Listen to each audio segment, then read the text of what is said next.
The Celestials. They are basically Marvel's cosmic architects, giant armored space gods who cruise around the universe creating, judging, and sometimes destroying civilizations. They are not subtle at all. When they show up, they are massive, colorful, and usually tower over mountains and cities. What makes them so fascinating is that no one really knows what they look like under their armor or even what their true nature is. One of the wildest things about the Celestials is that they were the ones who messed with early humanity's DNA. That little experiment gave birth to the Eternals and the Deviants, while also planting the seeds for mutants to exist later on. So in a way, without the Celestials, there would be no X-Men, no Inhumans, and maybe not even a superhuman population at all. And they don't just watch civilization grow, but they actively set them up and then stick around to see if their projects work out. Like I mentioned, the Celestials also play judge, jury, and executioner. Every now and then they return to a planet to hold what's called a host, where they decide if that world is worth letting live or if it needs to be wiped out. Earth has been through this multiple times, and the heroes usually have to scramble to prove humanity deserves to stick around. And these trials add a lot of cosmic weight to Marvel's stories, because when a Celestial decides a planet's toast, it's not like you can punch them out of it. Even Thor looks like an ant compared to them. They've had some major storylines too. For instance, in the Eternals, they were central to the whole should humanity exist debate. Also, in Judgment Day in 2022, a dead Celestial was turned into a new god that judged every individual on Earth, forcing everyone from Captain America to average civilians to face their worth.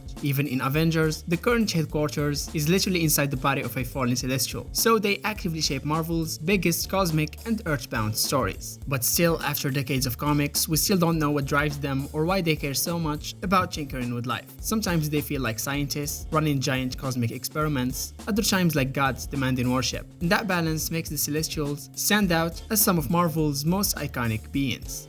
The Kree. It's a race that's all about order, discipline, and war. They come from the planet Hala, a world that's incredibly advanced. Physically, they usually come in two forms: the pink-skinned Kree, who look almost human, and the blue-skinned Kree, who are considered pure bloods, and often hold positions of power. And that color divide actually fuels a lot of their politics, with blue-skinned Kree seen as superior, which makes their society pretty rigid and classist. As a people, the Kree thrive on their military strength. Their empire is one of the biggest in the Marvel universe, and they've been locked in an endless war with the Skrulls for millions of years. This war defines them. It shapes their culture, their science, even their religion. They don't see peace as an option. They see survival through expansion and dominance. And that mindset has made them dangerous to other alien civilizations and to Earth, since the humans constantly get caught in the crossfire. One of the Kree's biggest claims to fame is how they experimented on early humans, creating the Inhumans. And these experiments weren't out of kindness. The Kree were looking to build a superpowered army to fight their wars. The result was an entire offshoot of humanity with powers activated by the Terrigen Mist. And even though the Kree later abandoned the project, the Inhumans became a key part of Earth's superhero landscape. The Kree have given us some iconic characters too, like Captain Marvel was a Kree soldier who defected and became one of Earth's greatest heroes. His legacy passed down to Carol Danvers, who took up the mantle of Captain Marvel and became one of Marvel's most powerful figures. On the flip side, you've got figures like Ronan the Accuser, a Kree zealot who embodies their harsh justice system with a massive hammer and no patience for excuses. And at the end of the day, the Kree are all about control, empire, and survival. They generally see their expansionist ways as the only path forward for their people, but their obsession with war and hierarchy often makes them their own worst enemy. Whenever the Kree show up in Marvel stories, you know things are about to get messy, whether it's true political intrigue, all-out cosmic war, or some secret plan that involves Earth whether we like it or not.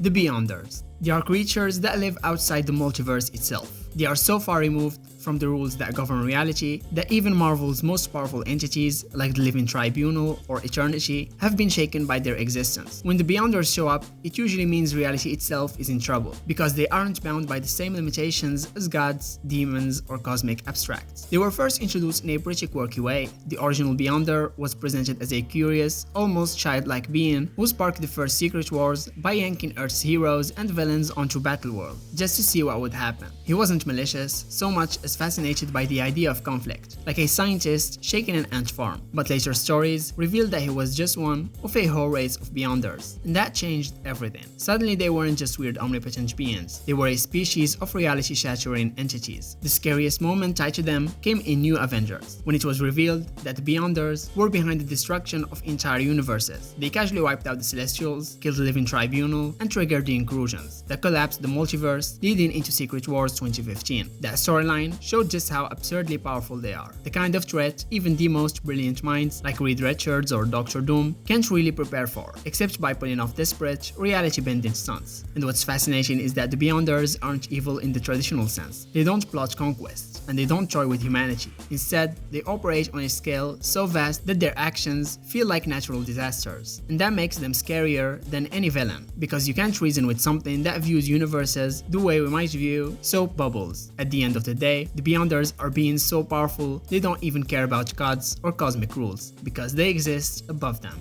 The Avengers 1 million BC.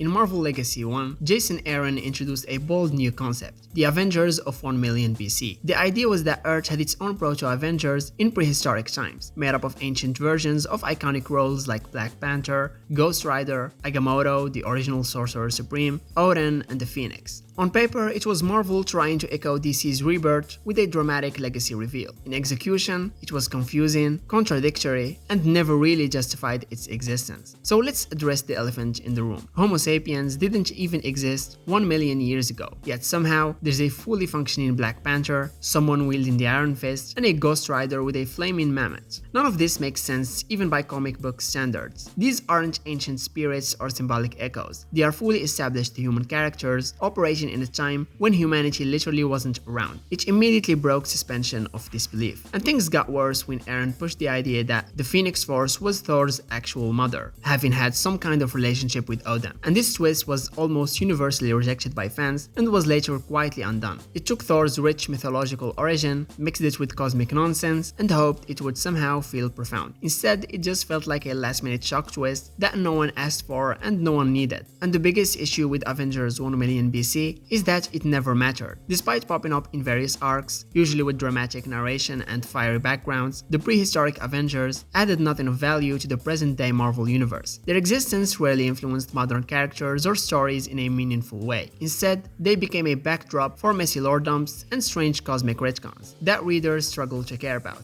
And at the end of the day, this concept feels like a half-baked idea that was forced into canon without thinking it through. Instead of honoring Marvel's legacy, it confused it. Instead of enriching the mythos, it cluttered it. Marvel would have been better off leaving prehistory to the Celestials and letting Earth's heroes stay in their own timeline.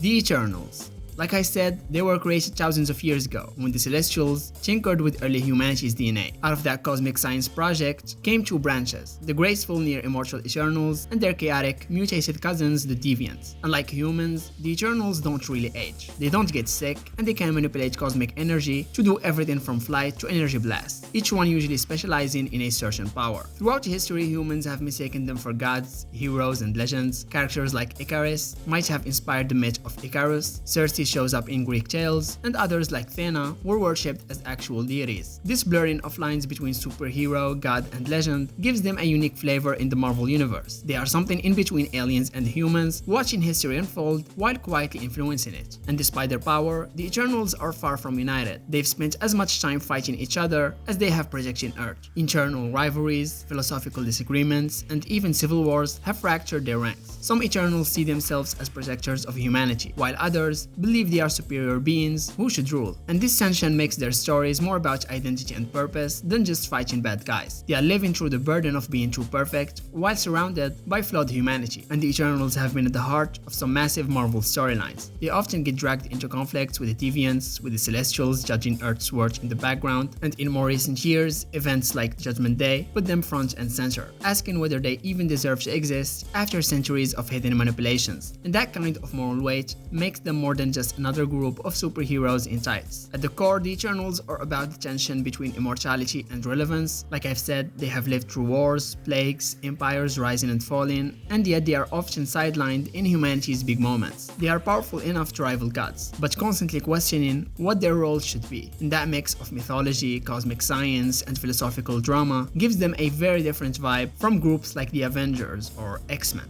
The Watchers. a race of ancient, nearly omnipotent beings who have dedicated themselves to observing the universe without interfering. Their whole deal is knowledge. They catalog events across galaxies, quietly watching history unfold. The most famous of them is Uatu the Watcher, who's become a recurring figure in Marvel Comics, especially when it comes to Earth. If there's a huge event going down, chances are Uatu is floating nearby, arms crossed, silently taking notes. Their vow of non-interference comes from guilt. Long ago, the Watchers tried to help a young alien civilization by giving them nuclear technology, thinking it would accelerate their growth. Instead, that civilization used it to destroy themselves, leaving the Watchers horrified at what they caused. From then on, they swore an oath never to interfere again, no matter what they saw. Of course, in practice, that rule gets bent, especially by Uatu, who can't seem to resist nudging heroes when the stakes are too high. And what makes the Watchers so compelling is how they frame Marvel stories. They are storytellers. Uatu often served as the narrator of Marvel's What If comics, presenting alternate realities to readers as if he were showing us glimpses from his vast library of observations. And this role turns him into both an in-universe character and a kind of bridge between the story and the audience, which is pretty unique in comics. And even though they are not fighters by nature, the Watchers are insanely powerful. They can manipulate time, space, and energy on a level that dwarfs most heroes. And the thing is, their refusal to use that power makes them both mysterious and frustrating. You know they could stop disasters, but they just stand back and watch, sticking to their oath. And that tension makes their rare moments of interference hit harder, because when a Watcher breaks the rules, you know things are really dire. In the grand scheme, the Watchers symbolize Marvel's obsession with perspective.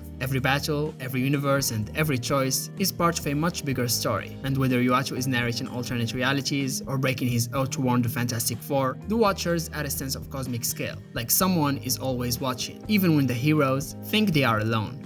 The Void and the Angel of Death. When the Sentry was introduced, he came with a unique built-in antagonist, the Void. It was the dark side of the Sentry himself, a manifestation of all his fears, insecurities, and self-hatred. Think of it like the Hulk and Bruce Banner, but dialed into pure psychological horror. The Void was the ultimate your own worst enemy character, and it elevated the Sentry into something far more tragic and symbolic than a standard Superman clone. And what made the Sentry and the Void dynamic so compelling was that it wasn't about an external threat. It was about a man fighting his mental illness, his guilt, and his trauma. The Sentry's power level was godlike, but his greatest enemy was always within. The Void acted as a twisted reflection, and that balance between immense strength and emotional instability made the Sentry one of the most intriguing characters in Marvel's modern era. But then Marvel decided that wasn't enough. In later stories, especially during Bendis' Dark Avengers run, the Void was no longer just Sentry's dark side. It was retconned into being a literal, biblical angel of death, some ancient cosmic being that attached itself to Robert Reynolds when he drank the Sentry serum. And suddenly the horror of the Void wasn't about trauma or mental illness. It was about some external divine force of destruction choosing a random addict as its host. And this completely undermined the core of Sentry's story. Making the Void a separate celestial entity removed the emotional weight behind it. Now Sentry wasn't responsible for the destruction he caused. The Void made him do it. And instead of a character study about the battle between light and darkness inside a broken man, we got an excuse to absolve him of everything. It also made things unnecessarily complicated and made the Sentry feel like just another generic possessed hero. This retcon stripped away the nuance that made the Sentry special in the first place, and what was once a deeply personal metaphor for mental health became a clunky supernatural plot device, and writers have since bounced back and forth between interpretations. The Angel of Death version of the Void didn't add depth. It just made Sentry harder to write and less relatable. It turned a psychological masterpiece into another case of blame the evil spirit. The Skrulls. They are a green-skinned, shape-shifting alien race that can copy anyone right down to their DNA. Imagine an entire empire built on espionage and deception, and you've basically got the Skrulls. They don't just use this ability for spy games either. It's a core part of their survival strategy. For the Skrulls, identity is fluid. One moment they are blending in with humans, the next they are replacing superheroes. And that makes them one of the most paranoid-inducing threats in Marvel, because you can never be sure who's really who. Their history is defined by their endless war with the Kree. Millions of years ago, the Skrulls weren't warmongers at all. They were actually a peaceful, science-driven race. But after the Kree attacked them and wiped out one of their colonies, the Skrulls shifted gears hard. They militarized, they became expansionists, and they leaned into their shape-shifting as a weapon. Since then, the Kree-Skrull war has raged across galaxies, with Earth often caught in the middle. They don't need to invade with armies to take over a planet, they just replace key figures like presidents, generals, superheroes, and quietly control things from the inside. This idea hit its peak with the Secret Invasion storyline, where it was revealed that major Marvel heroes had been replaced by Skrulls for years. The paranoia and and betrayal shook the superhero community to its core, because suddenly, no one could trust anyone, not even their closest allies. But it's not all villain with the Skrulls. They are not a monolithic evil race. They are people with their own families, struggles, and divisions. Characters like Teddy Altman, aka Hulkling, who's half Skrull and half Kree, show the more complex side of their identity. There are also Skrull rebels who hate the warlike ways of their empire and just want to live in peace. So they are a fractured race, caught between survival and aggression. In the bigger picture, the Skrulls embody the idea that anyone around you could be a traitor in disguise. They make Marvel stories more tense, more personal, because fighting them is about figuring out who you can trust when trust itself has been compromised. The Clinchar.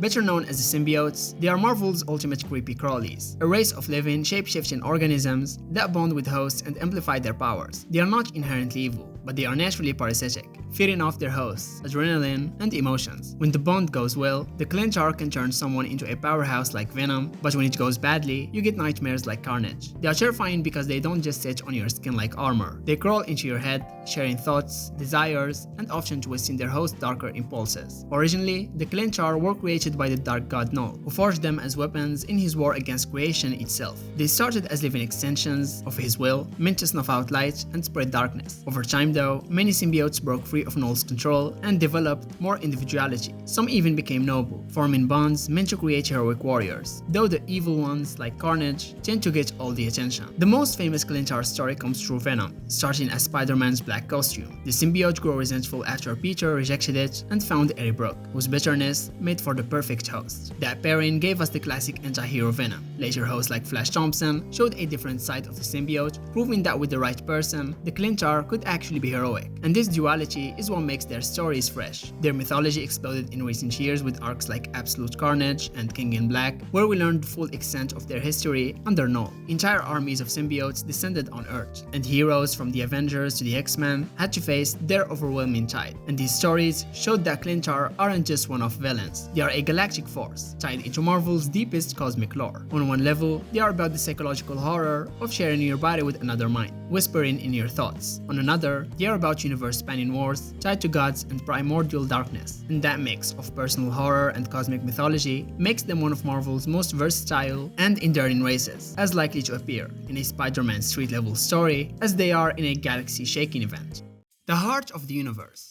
It is basically Marvel's ultimate cheat code. It isn't just a weapon or a source of energy. It's the literal lifeblood of all existence. This artifact is so powerful that even the Living Tribunal and Eternity respect it. Here's the story behind it. The Celestial Order, a group of abstract beings, discovered the heart and decided they could use its powers to fix the universe. Their plan was to reshape reality and eliminate chaos, but like most cosmic schemes, it didn't exactly go according to plan. Instead of directly wielding the heart, the Celestial Order distributed fragments of its power to a carefully selected group of beings, thinking this would keep it balanced and safe. Of course, that didn't work. Each wielder became dangerously obsessed with the power they were given, falling into the classic trap of believing they knew what was best for the entire universe. What was supposed to bring harmony started pushing everything closer to annihilation. Enter Thanos, the Mad Titan, already obsessed with power and balance, eventually came into contact with the heart. But instead of just using it like a tool, he became fully merged with it. Unlike the Infinity Gauntlet, which makes you hold godlike power, the heart of the universe makes you become power itself. So in a way, Thanos became the embodiment of the multiverse's life force. He then used this power to literally absorb the entire multiverse. Every planet, star, dimension, and being, from Galactus to the Living Tribunal, was absorbed into Thanos. He wasn't a ruler. He wasn't a god. He was existence itself. It was an event so big that even the cosmic entities didn't really fight back. They knew it was pointless because Thanos had become everything. Thanos didn't keep the power for selfish reasons. After becoming one with everything, he realized that the universe had been flawed from the start.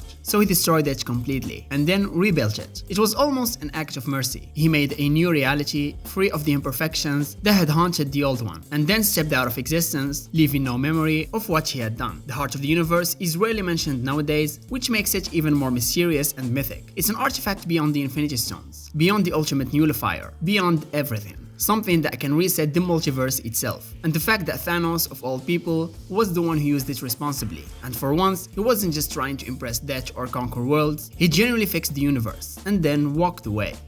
The Shi'ar.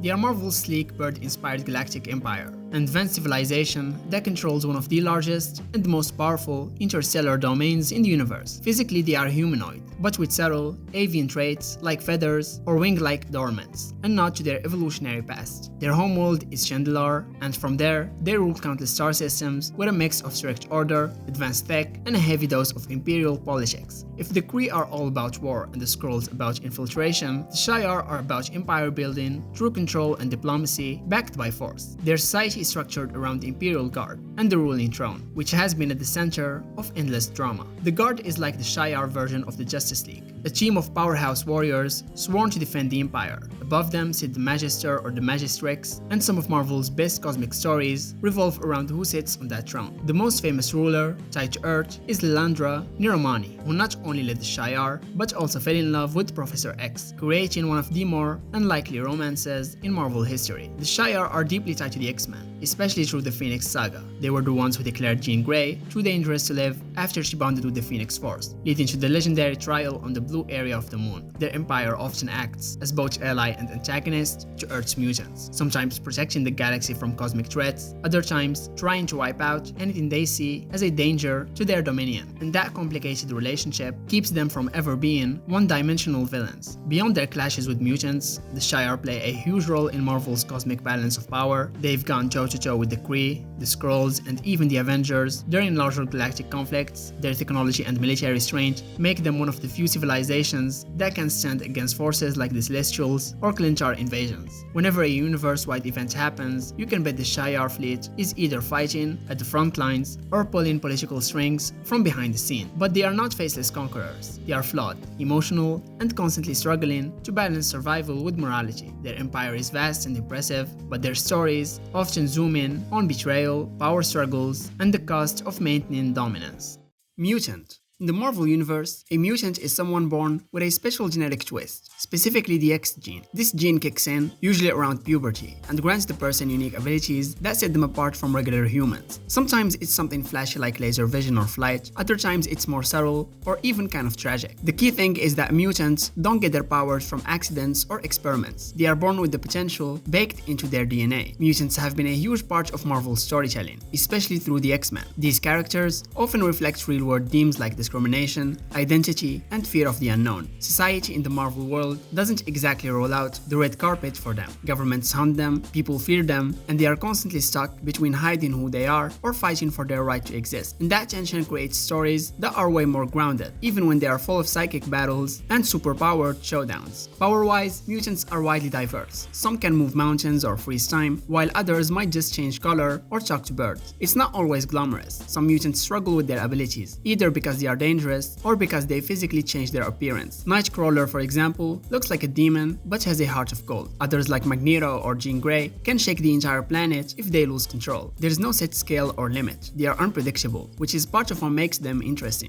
The mutant population has gone through massive changes over time. There were periods where mutants were nearly wiped out, like after the House of M event, and other times when they flourished, like in the current Krakoa era, where they formed their own mutant nation. These shifts show how flexible the concept is, and mutants aren't locked into just being superheroes. They can be rebels, leaders, victims, or even villains, depending on the story. At the heart of it all, being a mutant in Marvel means being part of a group that's often misunderstood but incredibly powerful in potential. It's a metaphor for difference and how people react to it, whether with fear, awe, or admiration. And the stories built around mutants have always been about more than just powers. They are about survival, family, rebellion, and belonging.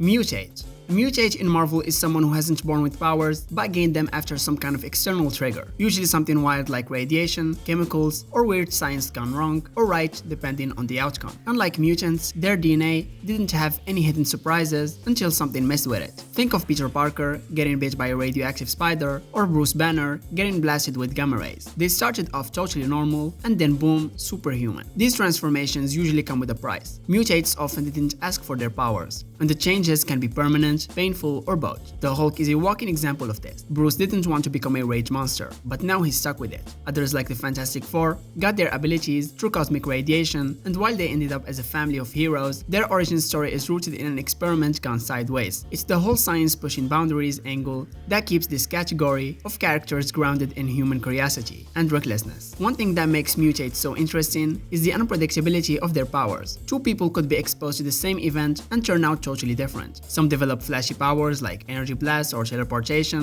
others get stuck with a grotesque appearance or a constant inner struggle. It's like rolling dice on how your life will change forever, and that randomness adds drama, especially when the powers are unstable or tied to emotion. Mutates also tend to have more personal stakes in their transformation. Their powers often come with guilt, trauma, or a responsibility they didn't sign up for, and that adds depth to their stories. Spider-Man's whole journey is tied to the consequences of a single bad choice after getting his powers. Characters like Deadpool, who gained his abilities through a twisted government program, blend tragedy and dark humor in a way that only mutates really can. In short, mutates are the Marvel characters who got caught in the crossfire of science, fate, and chaos. They are not part of a born elite like mutants, but they are just as powerful, and sometimes even more relatable because their powers came with a cost, and their arcs usually involve coping, adapting, and finding meaning in a life they never planned for.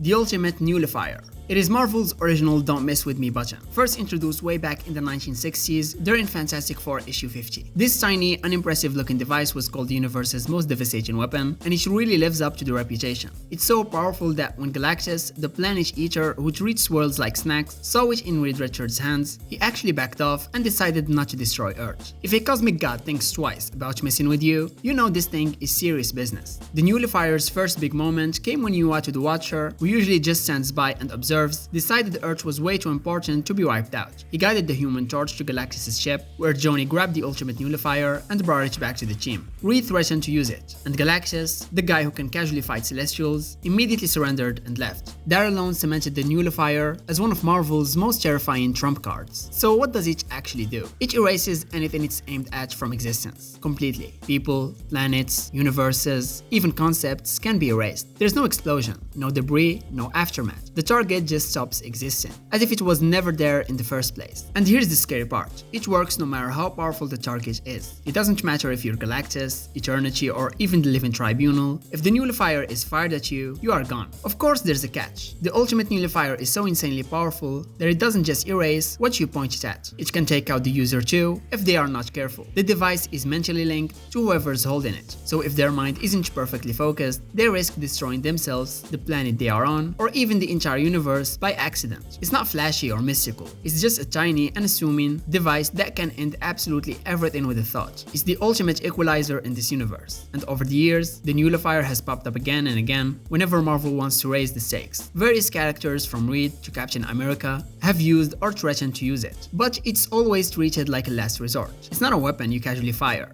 it's the thing you reach for when the alternative is total annihilation anyway.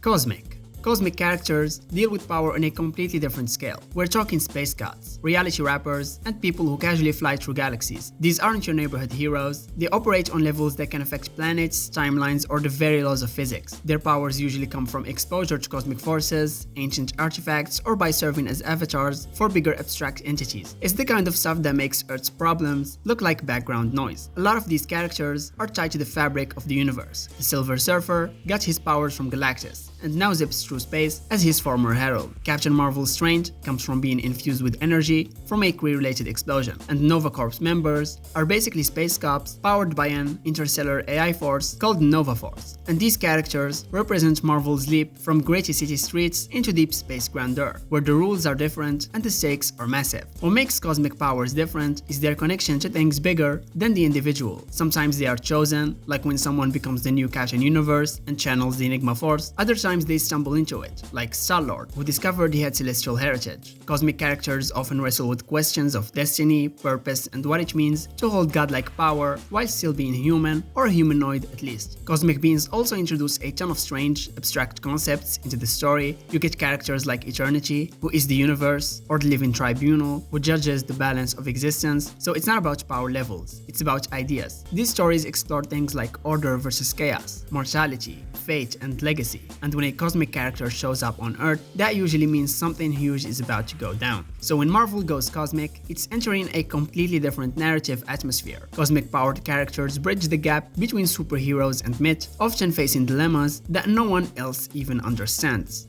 Mystic. These characters deal with the arcane, the ancient, and the weird. Their powers came from tapping into magical forces, sometimes through study, sometimes through bloodlines, pacts, or cursed objects. It's about symbols, spells, and supernatural knowledge. And in Marvel, magic comes with rules, but they are often vague and full of loopholes. Doctor Strange is the face of this category, the former surgeon turned sorcerer supreme, who protects reality from magical threats. But he's far from the only one. Scarlet Witch's powers blend chaos magic with mutant origins, making her dangerously unpredictable. Then you've got characters like Magic, who controls a hellish dimension called Limbo, or Ghost Rider, whose flames and chains are fueled by demonic power. So whether it's through ancient tomes, enchanted weapons, or deals with dark entities, mystic characters pull their strength from forces most people barely understand. However, these powers often come at a price. They are tied to intent, emotion, and balance. Use them recklessly, and you risk summoning something way worse than whatever you're trying to stop. And that's what separates mystic users from, say, mutants or tech-based heroes. You can't just rely on raw strength. You need knowledge, focus, and usually a little fear. Even the most powerful sorcerers know they are only one spell away from disaster, and the mystic side of Marvel also opens doors to wild, surreal realms, like the Dark Dimension, where Dormammu rules, or the Astral Plane, where minds can wander while bodies stay still. And these spaces aren't just cool visuals, they are tied to how these characters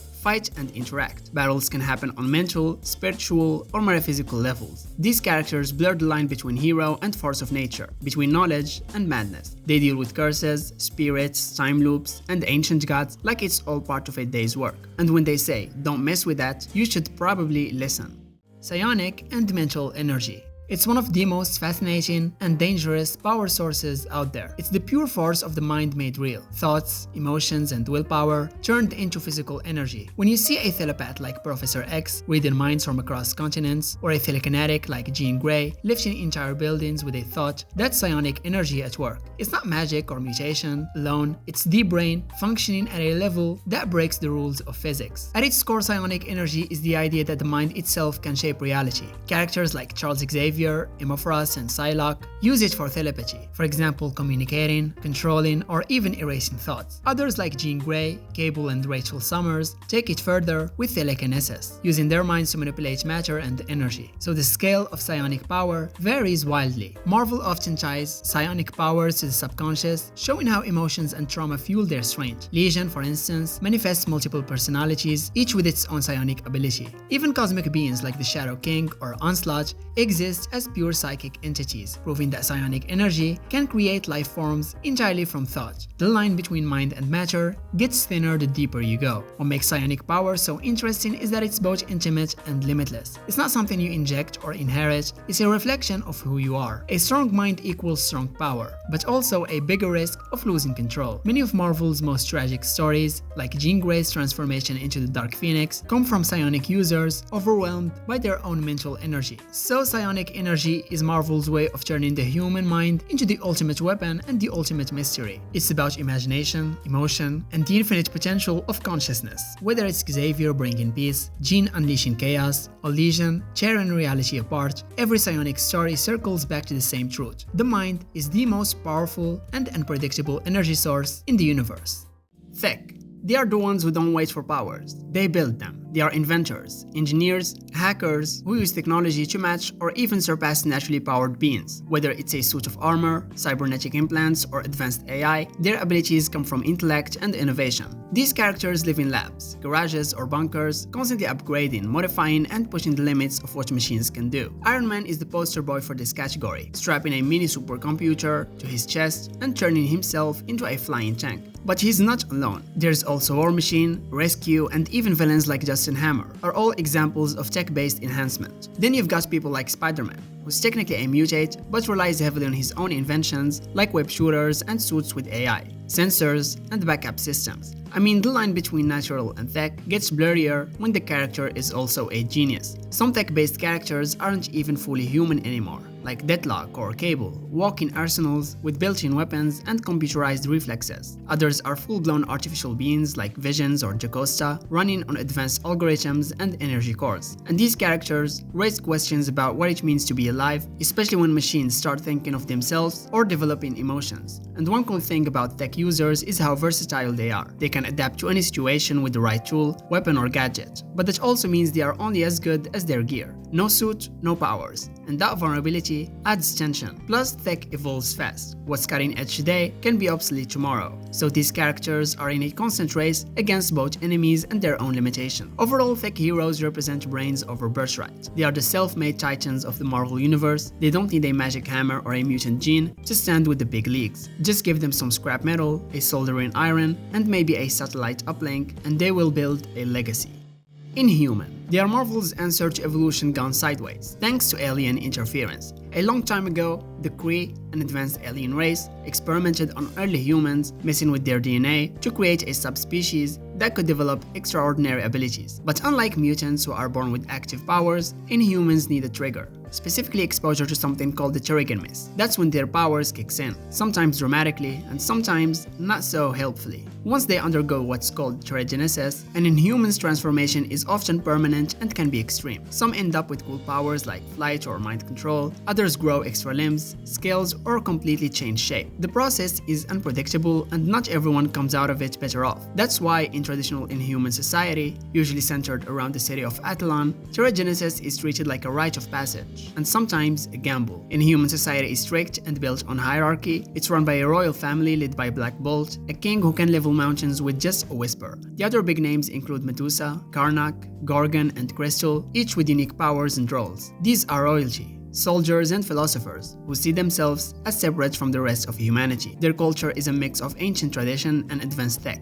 hidden away from the world for centuries. But things got wild when the Terrigen Mist was released into Earth's atmosphere, turning random people with latent Inhuman DNA into powered individuals overnight. That caused a boom in new characters like Kamala Khan, aka Miss Marvel, who woke up one day with shape-shifting powers and had to figure out what to do with them. And this brought the Inhumans into the modern Marvel spotlight, especially as the numbers grew and clashed with mutants, governments, and even the Avengers. Inhumans are all about identity, chosen transformation, cultural pride, and the tension between fate and free will. They didn't ask for alien DNA in their bloodline, but it defines them, and once that miss hits, there is no going back.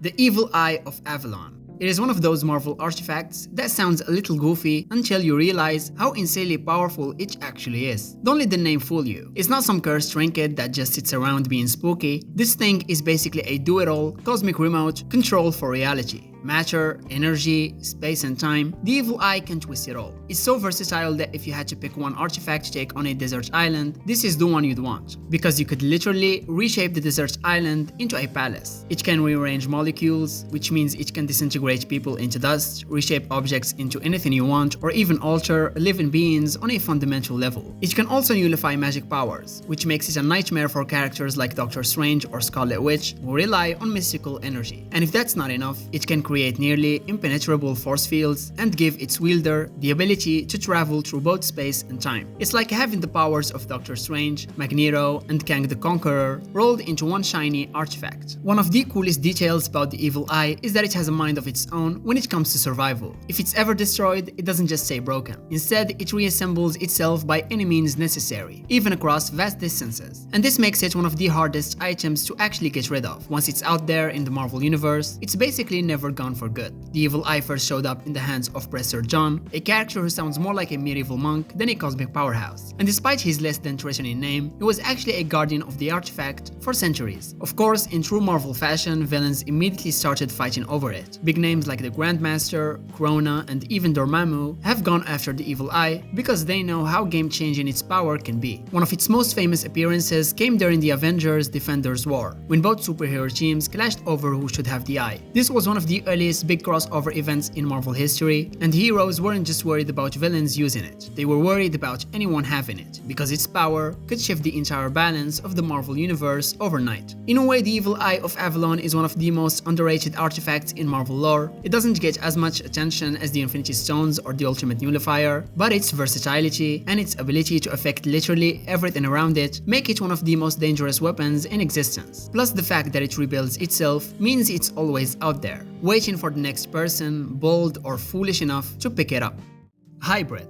They are the characters who don't fit cleanly into any one category because their powers or origins come from multiple sources. They are part this, part that, mutant and magic, alien and tech, human and demon, you name it. This mix usually gives them unique abilities, complicated identities, and story arcs that stand out because they are not just dealing with one origin story. They are juggling 2 or 3. Sometimes it gives them an edge, and sometimes it just makes their life way harder. Take Cable for example. He's the son of Cyclops, a mutant and a clone of Jean Grey, infected with a techno-organic virus from the future. He's got mutant telepathy and telekinesis, but also cybernetic parts and time travel tech embedded into his body. Or Magic, who's a mutant with teleportation powers, but also a powerful sorceress who rules over Limbo. Hybrids often find themselves caught between worlds. A character like Scarlet Witch is a perfect example. Originally introduced as a mutant, later tied to chaos magic, and eventually retconned out of mutanthood entirely. She's not just powerful, she is hard to define. That gray area can make hybrid characters unpredictable allies or dangerous threats, depending on what part of their nature is in control at any given moment. The Marvel Universe also has alien-human hybrids like Hulkling, who's half Kree, half Skrull, and stuck in the middle of a galactic war because of his bloodline, or X-23, a clone of Wolverine with all his mutant traits but raised in a lab as a weapon, mixing natural-born ability with scientific engineering. Hybrids show that power isn't always clean-cut. It can come from chaos, manipulation, or just being born into the wrong situation. But it also makes these characters some of the most flexible, resourceful, and narratively rich in the Marvel Universe.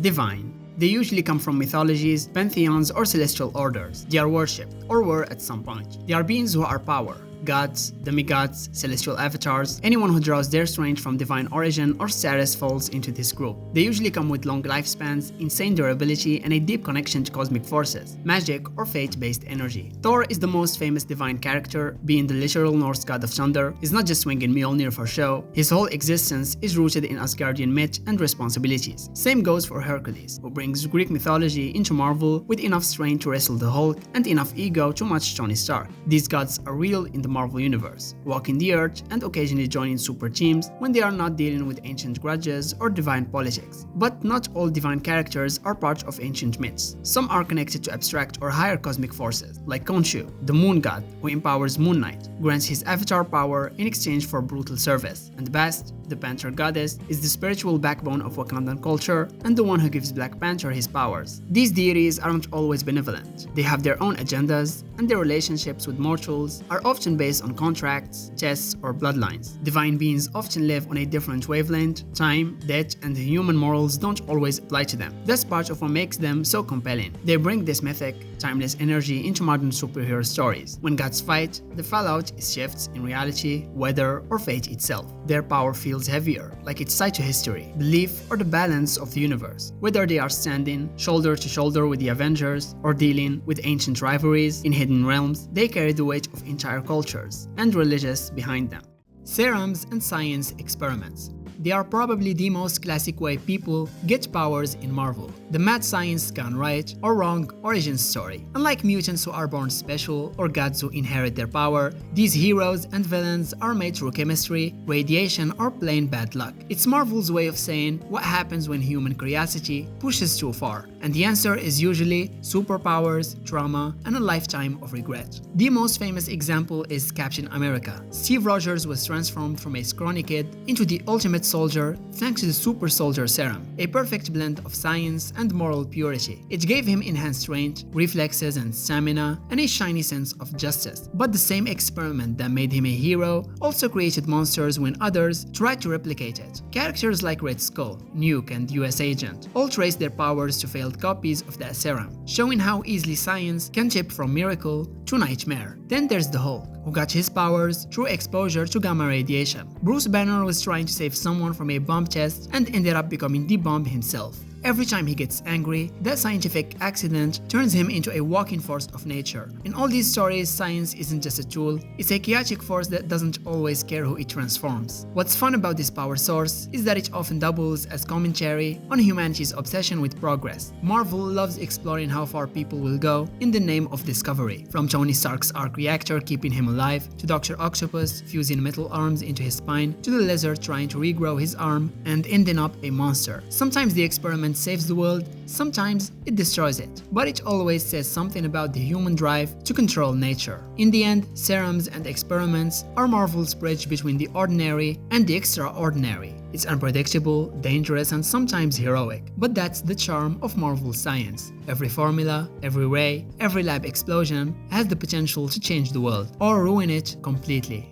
Dark or demonic energy. It's where power stops being noble or natural and starts getting corrupted. It's the energy of hell dimensions, cursed artifacts, and deals made with things you probably shouldn't be talking to. Unlike cosmic or divine energy, which comes from creation, dark energy is born from destruction, sin, and suffering, the literal byproducts of evil forces feeding on souls. It's what fuels demons, sorcerers, and the kind of heroes who blur the line between savior and monster. The most famous example is, of course, Ghost Rider. Johnny Blaze made a deal with Mephisto, Marvel's version of the devil, and got bonded to the demon Zarathos that gave him hellfire, a burning purifying flame that scorches sin itself. Ghost Rider's power isn't technological or cosmic, it's pure infernal energy pulled straight from hell. The same goes for characters like Daemon Hellstorm, the son of Satan, and Satana, who wield demonic magic and hellfire as if it were part of their DNA. This kind of power always comes with a price, usually your soul, sanity, or both. Marvel's magical side ties heavily into this energy. Sorcerers like Doctor Strange often have to borrow power from dark entities like Dormammu, ruler of the dark dimension. Dormammu's energy is chaotic, corruptive, and almost alive, constantly trying to twist whoever uses it. Even Strange, who's meant to protect Earth from these forces, sometimes dips into them when the situation gets desperate. The Darkhold, the cursed book, written by the elder god Chthon, is another infamous source. It grants unimaginable magic at the cost of slowly turning its reader into a servant of darkness. The interesting part is that dark energy in Marvel isn't always pure evil. It's more like forbidden knowledge, dangerous but tempting. Characters like Magic channel Limbo's demonic energy to fight evil itself, so this type of energy basically represents Marvel's warning about power without balance. It's the kind of strain that promises control but always takes more than it gives. Whether it's Mephisto offering you a deal, Dormammu whispering your name, or a cursed artifact calling out from the shadows, the lesson is always the same. The deeper you reach into darkness, the more it reaches back.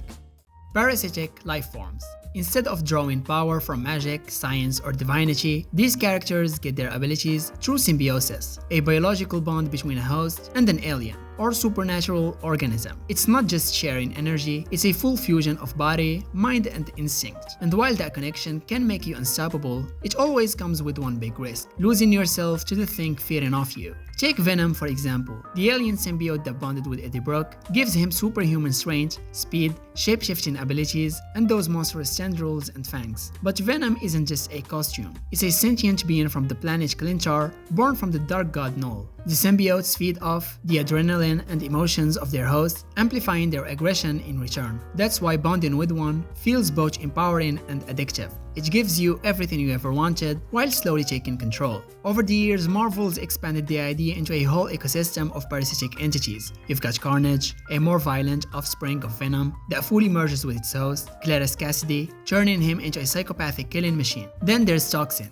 Anti-Venom, and even Sleeper, each with their own unique traits and moral alignments. Beyond the symbiotes, you also see parasitic energy at play with entities like the Brood, alien insects that implant eggs into hosts. Being bonded to a parasite means constantly fighting for control. It's a partnership that can turn into possession at any second. Eddie Brock and Venom started off hating each other, but over time they developed a bizarre friendship, one that's equal parts love, dependence, and survival. In contrast, Carnage and his symbiote are in perfect sync, amplifying each other's insanity. It's a spectrum of relationships that says a lot about human nature, how power can consume you when you stop setting boundaries. Marvel also uses parasitic power to explore identity. Who's really in charge? The host or the parasite? Are they one being, or two trapped in the same skin? Every time someone bonds with a living power source, they are gambling with their mind, freedom, and sometimes their soul. Parasitic life forms as a power source represents the ultimate double-edged sword. You get incredible strength, speed, and awareness, but at the cost of constant temptation and loss of control. It's not just about feeding on others, it's about being fed on.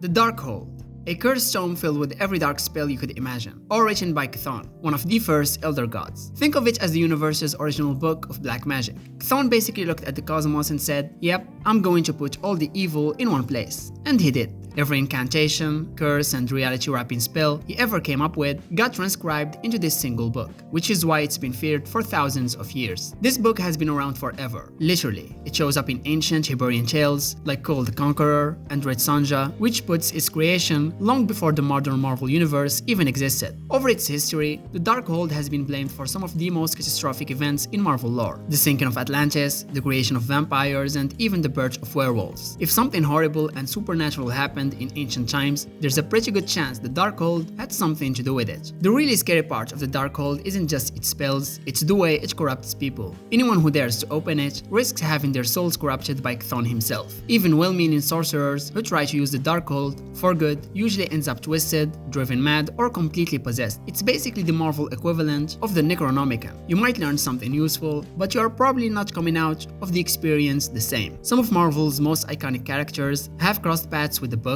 Doctor Strange has used it when there was no other option, Scarlet Witch tapped into its power during Darkhold Diaries, and Avengers, the Children's Crusade, and even villains like Morgan Le Fay and Dracula have tried to claim it. It's the kind of artifact that instantly raises the stakes of any storyline, because once it's in play, you know something world-ending is about to happen. And even when the Darkhold is destroyed, it has a way of coming back. The knowledge within it is almost indestructible, and it tends to reappear in new forms, sometimes as scrolls, sometimes as a new book, but always with the same sinister influence. Whoever opens it has to be strong enough to resist Chthon whispers and keep their mind intact, and very few people ever succeed. It's one of Marvel's most dangerous mystical artifacts, because it tempts heroes and villains alike to destroy themselves.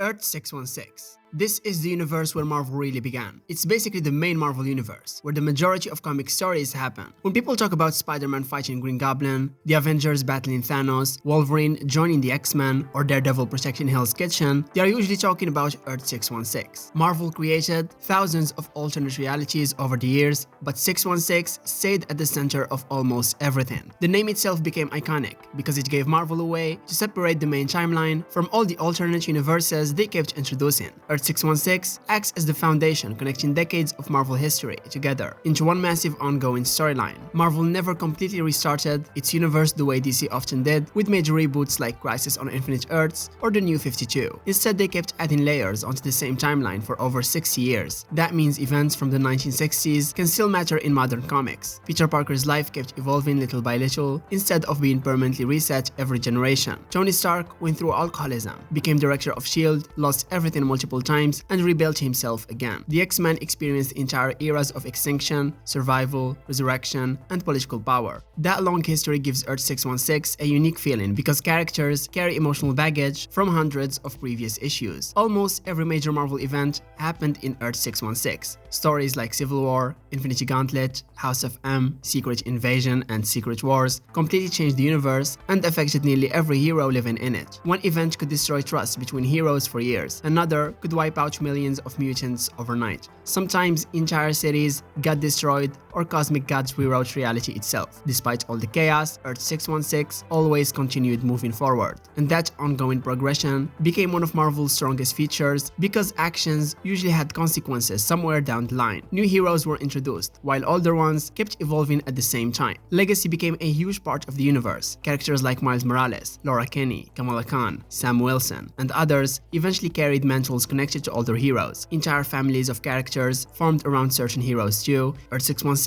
also makes street-level stories with giant cosmic disasters in a way very few fictional universes would manage. One comic could focus on Daredevil dealing with crime bosses in New York, while another showed Galactus threatening existence itself. Yet all of it happened inside the same shared universe, and that massive interconnected structure helped Earth 616 become one of the most recognizable fictional continuities ever created.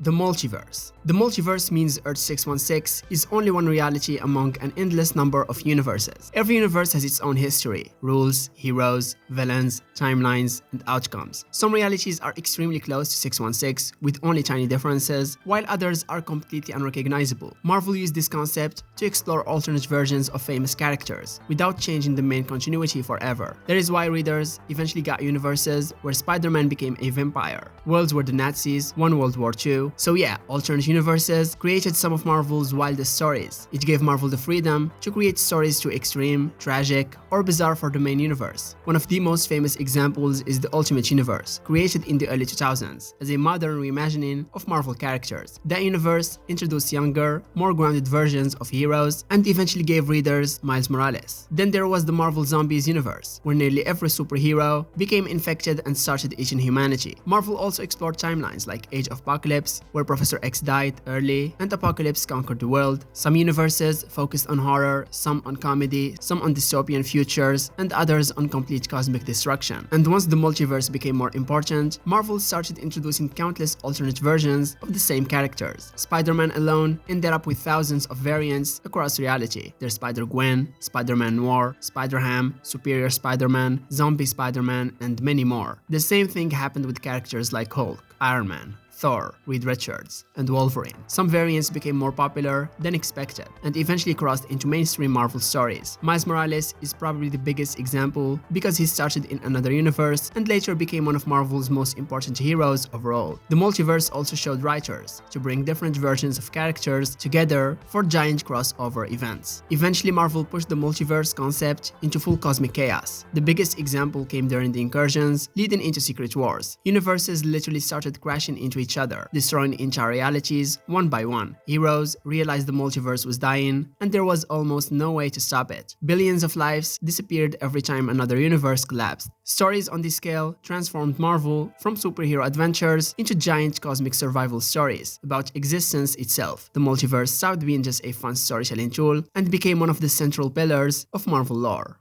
The Superflow. It exists between universes across the Marvel multiverse. Imagine every universe flowing separately while an enormous cosmic ocean connects all of them together. That ocean is the superflow. It allows movement from one reality to another without directly sharing through universes themselves. Cosmic beings, advanced civilizations, and multiversal travelers use it as a pathway across existence. Marvel stories describe it almost like a high layer of reality operating outside normal physics, time, and distance. Some characters accidentally enter it through powerful cosmic events, while others spend millions of years studying and building inside it. The Builders, ancient cosmic engineers, older than most civilizations in Marvel lore, spent over 1,000,000 years constructing giant systems and machines inside the superflow itself. These structures helped regulate life and evolution across countless universes. Their creations launched massive cosmic events known as White Events, which granted powerful roles like Starbrand, Nightmask, Justice, and Cypher to chosen individuals across different realities. The Builders basically treated the superflow like a giant operating system for the multiverse. Their servants, the caretakers of Curators, maintained these systems for ages, and because the superflow connected universes together, the Builders could travel across realities freely and monitor multiversal development on a gigantic scale. Their technology became one of the hidden foundations holding the multiverse together, long before most heroes even knew the multiverse existed. Things became catastrophic during the incursions leading into Secret Wars. As universes started colliding and dying, the superflow itself began collapsing along with them. The Builders' ancient stations malfunctioned, firing random white events out of desperation while entire cosmic systems broke apart. The Builders eventually discovered the true cause behind the destruction, and that's the Beyonders, also called the Ivory Kings, who were systematically destroying the multiverse from outside reality itself. The Builders fought back and were annihilated almost completely. Their machines were abandoned, damaged, and forgotten after the multiverse later returned as the Eight Cosmos. During this era, the superflow became one of the most dangerous places in Marvel cosmology because nearly every cosmic power was fighting there at once. Characters like Galactus, the Living Tribunal, Master Order, Lord Chaos, and the Ultimates all crossed through the superflow. This structure completely changed the scale of Marvel's cosmic stories because it connected everything together. It became more than just a travel route. Entire cosmic hierarchies depended on it existing properly. When the Maker temporarily removed the superflow during the war against the First Firmament, the multiverse itself became vulnerable and unstable. Restoring the superflow helped save eternity and preserve the structure, separating universes from one another. Marvel later kept using it for major multiversal stories involving groups like the Avengers, the Ultimates, the Guardians of the Galaxy. Even alternate futures and rewritten timelines could survive by escaping into the superflow.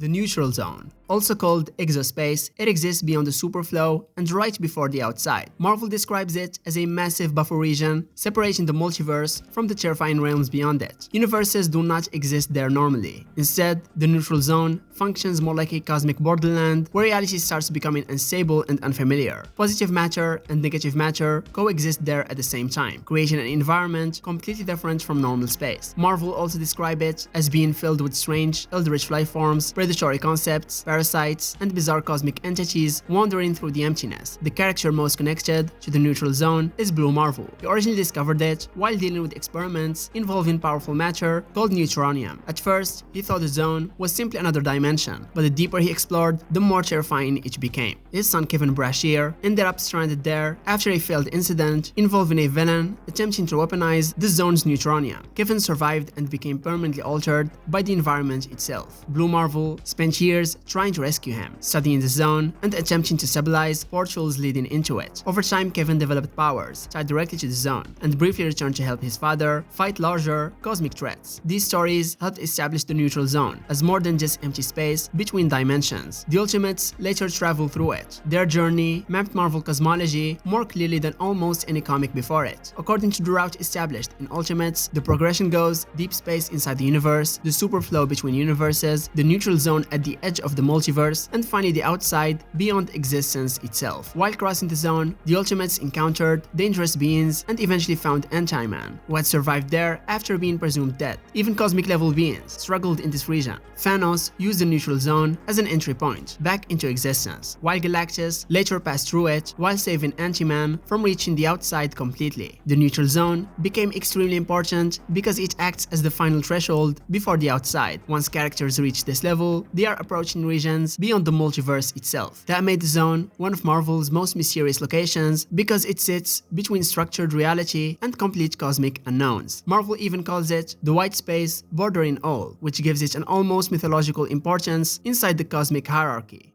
The far shore and the outside. It is the edge of everything in Marvel, a realm of unbeing where there is no time, no space, and no death. It exists outside the influence of cosmic embodiments like eternity, because eternity only represents existence inside the multiverse. Marvel also connects it to ancient creation myths across different pantheons. The Asgardians called it Ginnung Gagap, the great yawning void before creation. A huge number of Marvel's oldest cosmic horrors and primordial beings are tied to the far shore or the outside. Null ruled over a void called the Abyss between earlier cosmic cycles and viewed creation itself as an invasion against the darkness he belonged to. Nyx existed before the Olympian gods and sought to drown the universe in eternal night. Other pantheons described similar primordial voids in their own ways, including the Egyptian, Chaos Sea Nun, and Taoist concepts of primordial nothingness. Marvel basically treats the far shore as the source point where countless creation myths overlap together. Some terrifying entities were also imprisoned there because normal reality could no longer contain them. Even the first firmament, the living embodiment of the very first cosmos in Marvel history, escaped there after being shattered during the ancient Celestial War. From the far shore, he watched later multiverses replace him, one after another, while growing increasingly resentful toward creation itself. One of the most fascinating parts of the far shore is Marvel's idea that nothing truly dies there. Characters exiled or sent beyond existence continue surviving in strange forms, outside normal reality. Thanos ended up trapped in the far shore after the destruction of the seventh cosmos, and remained there even after the multiverse was reborn. The Elder of the Universe, known as the Challenger, was also exiled there after losing a cosmic game. Both describe the far shore as a place where identity, time, and existence barely function anymore. The Shaper of Worlds later learned that previous multiverses still existed there as well, waiting beyond death itself. When Eternity called for help against the first firmament, older multiversal embodiments answered from the far shore and helped stop him. Marvel turned this realm into a graveyard, a waiting room, and eternal border for beings tied to previous realities and cosmic cycles. Beyond even the far shore lies the true outside and the mystery. Marvel intentionally keeps these concepts vague because they represent regions beyond comprehension entirely. Characters approaching these realms start losing all normal understanding of existence. Valkyrie described the far shore as the furthest point of life and death, while beyond it exists only the mystery, something even cosmic beings are not allowed to fully witness. The Sword eventually crossed beyond the far shore to retrieve Mysterium from even deeper realms connected to the White Hot Room. Later, Scarlet Witch tracked Chthon there after he attempted to reach the House of Aries itself. In short, the outside is basically Marvel's way of saying there are still places beyond the multiverse that even gods barely understand. The mystery. It is the absolute unknown beyond the far shore. Once characters reach this level, they have already gone past universes, the multiverse, the superflow, the neutral zone, and even the outside. Cosmic entities can approach it, glimpse pieces of it, or enter certain realms connected to it, but nobody truly understands the full scope of what lies there. The important thing about the mystery is that it is infinite. Marvel treats it as a boundless layer containing higher realities, abstract realms, metaphysical concepts, and places tied directly to creation, thought, judgment, imagination, and possibility itself. Inside the mystery are higher realms, sometimes called the upper realms. One of the most famous is the White Hot Room, heavily connected to the Phoenix Force and Resurrection. It exists outside conventional reality and acts almost like a spiritual nexus for cosmic rebirth. Another important realm is Overspace, which exists beyond lower dimensional existence entirely. Marvel also introduced places like the Well Beyond the Worlds, the City of Judgment, the Dimension of Manifestations, and the bizarre land of Couldn't Be, Shouldn't Be. These names alone show how abstract Marvel becomes at this level, and characters entering these places usually experience reality differently because normal logic, time, and physical structure stop applying properly. Beings that dominate universes or multiverses suddenly become tiny compared to what exists beyond the far shore. Entities like Eternity only govern existence within the multiverse itself, meaning their authority does not fully extend into the mystery. This is also why Marvel's most dangerous beings become obsessed with reaching higher realms connected to it. Marvel presents the mystery almost like an endless staircase of higher realities where every new level reveals something even larger beyond it. About the House of Ideas, Marvel portrays it as a realm beyond stories, realities, and the multiverse. Some stories heavily imply it connects directly to the writers and creators behind Marvel Comics. Characters reaching toward the House of Ideas are essentially approaching the boundary between fiction and the people creating fiction. And what makes the mystery even more fascinating is that Marvel openly states it never truly ends, and that infinite structure makes the mystery the largest unexplored territory in Marvel cosmology.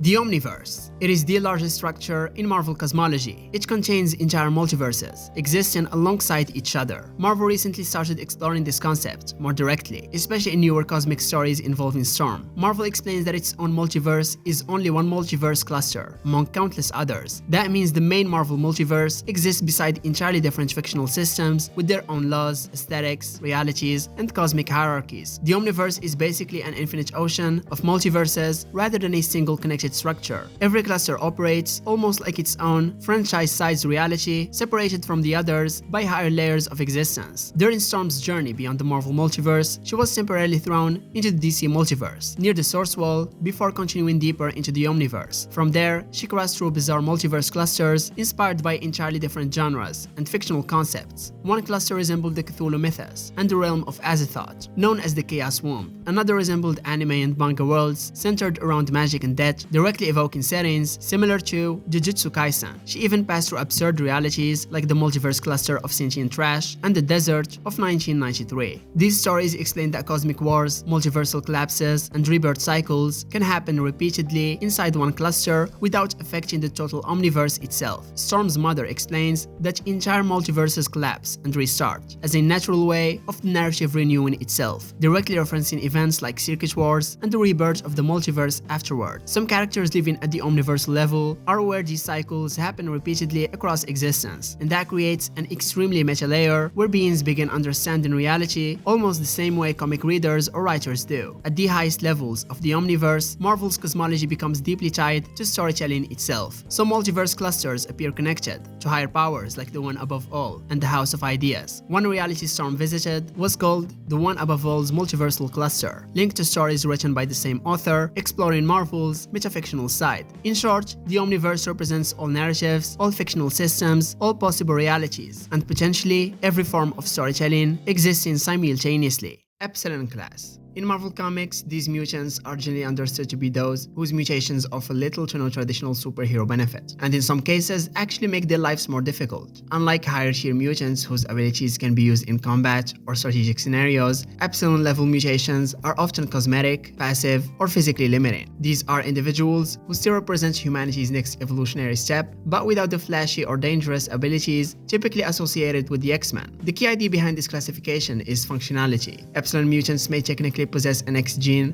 but their mutation doesn't grant them enhanced range, telepathy, energy projection, or environmental control. Instead, their powers might manifest as minor biological differences or aesthetic changes that have no practical application in battle. In some cases, these mutations can even be socially isolating or medically burdensome, reinforcing the central X-Men theme that mutation isn't always a gift. One of the most commonly cited examples is Beak. His mutation gave him a bird-like appearance, including hollow bones, feathers, and an avian skeletal structure. While this technically makes him a mutant, it doesn't provide meaningful offensive or defensive capabilities. In fact, his hollow bones make him more fragile than the average human, and he lacks the fight ability typically associated with bird-themed powers. Beak's mutation affects how others perceive him, far more than it enhances what he can do. Another example is Soft Serve, a mutant introduced in modern X-Men comics, whose power allows her to produce ice cream from her body. While unusual and harmless, the ability has no combat utility and doesn't improve her physical capabilities in any measurable way. Her mutation exists as a biological quirk rather than a tactical advantage, which aligns closely with the Epsilon classification's emphasis on low-impact powers. Similarly, Ugly John, whose mutation resulted in multiple faces across his body, represents how some mutations are purely physical alterations without inherent power sets. While this mutation is visually striking, it doesn't grant enhanced strength, speed, or durability. That being said, Epsilon class mutants are important narratively because they ground the concept of mutation in realism.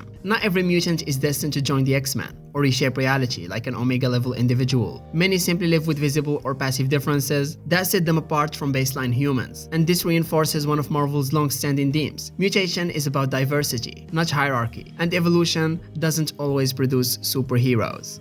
Delta class. These mutants sit just above Epsilon level, meaning their mutations offer some form of tangible ability, but still come with significant limitations. Unlike Epsilon mutants whose powers are mostly cosmetic or passive, Delta mutants can use their abilities in practical ways. However, those abilities are often narrow in scope, situational, or difficult to control, preventing them from functioning effectively in combat or high-risk superhero scenarios. The defining trait of this class is that their power has a real-world application, but also a clear ceiling. They might enhance a specific sense, manipulate a small environmental factor, or produce a localized biological effect, but they are unlikely to reshape battlefields or take on multiple opponents at once. In other words, Delta mutants are functional but not formidable. Their mutations can be useful in everyday life or niche circumstances, yet still fall short in large-scale threats. Forget-Me-Not is a good example of this class. His mutation causes everyone who sees him to immediately forget he exists the moment they look away. While this doesn't give him offensive capabilities, it does allow him to move unnoticed through secure locations, gather intelligence, or infiltrate hostile environments. The power has a clear tactical use, and that's stealth, but also a major drawback. It isolates him socially and makes long-term cooperation nearly impossible without external reminders. Another example is Tag, whose mutation allows him to mark a target with a bioenergy signal that either attracts or repels others nearby. And this can be strategically useful in crowd control or distraction scenarios, but it requires close proximity and doesn't directly incapacitate opponents.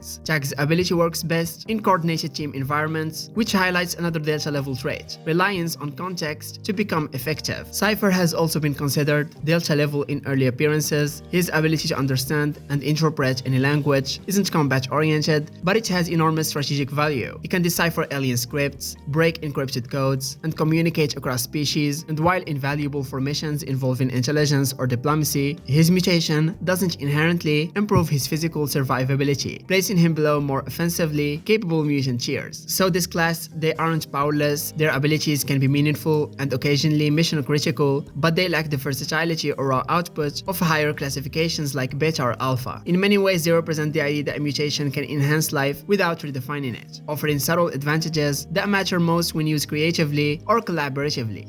Gamma class. This type of mutants represent the point in Marvel's evolutionary spectrum where mutant abilities begin to cross from situational usefulness into genuine superhero territory. Unlike Epsilon or Delta, Gamma-level mutants typically possess abilities that can be used in combat or active field missions. However, what separates them from higher classifications is that their powers still have clear limitations in scale, output, or versatility. The defining trait of a Gamma mutant is functionality with boundaries. Their abilities can be effective in controlled environments or team-based operations, situations, but they rarely pose large-scale threats on their own. Gamma mutations may generate energy, enhance physical attributes, or manipulate specific elements, but their powers tend to operate within a fixed range or intensity. In other words, they can contribute meaningfully to a fight, they just aren't likely to dominate it without support. Jubilee's mutation allows her to generate pyrotechnic energy bursts that resemble fireworks. These blasts can disorient enemies, create light-based distractions, or even cause localized explosions when pushed to their limits. While useful in combat, her abilities are generally short-range and lack the sustained destructive potential of higher-tier mutants, placing her comfortably within the Gamma classification in most early depictions. Another example is Armor, whose mutation allows her to generate a psionic exoskeleton around her body. This construct enhances her strength and durability, making her effective in close quarters combat. However, the armor's size and stability depend on her emotional focus and stamina, meaning it can weaken under prolonged stress. Her power offers direct battlefield application, but remains constrained by personal endurance and control. Boom Boom also fits this tier. In many interpretations, she can generate time-delayed plasma energy spheres, essentially explosive charges that detonate after a set period. These can be used offensively or defensively, but they require preparation and have limited area of effect. While dangerous, her mutation doesn't grant wide-scale environmental manipulation or continuous output, which keeps her below alpha-level classifications. Gamma mutants are often the backbone of field teams like the New Mutants or Generation X. Their powers are reliable and adaptable within certain limits, making them valuable in coordinated missions. They highlight the middle ground of mutation, individuals capable of heroism and combat, but not yet capable of reshaping battlefields or influencing global events through sheer power alone.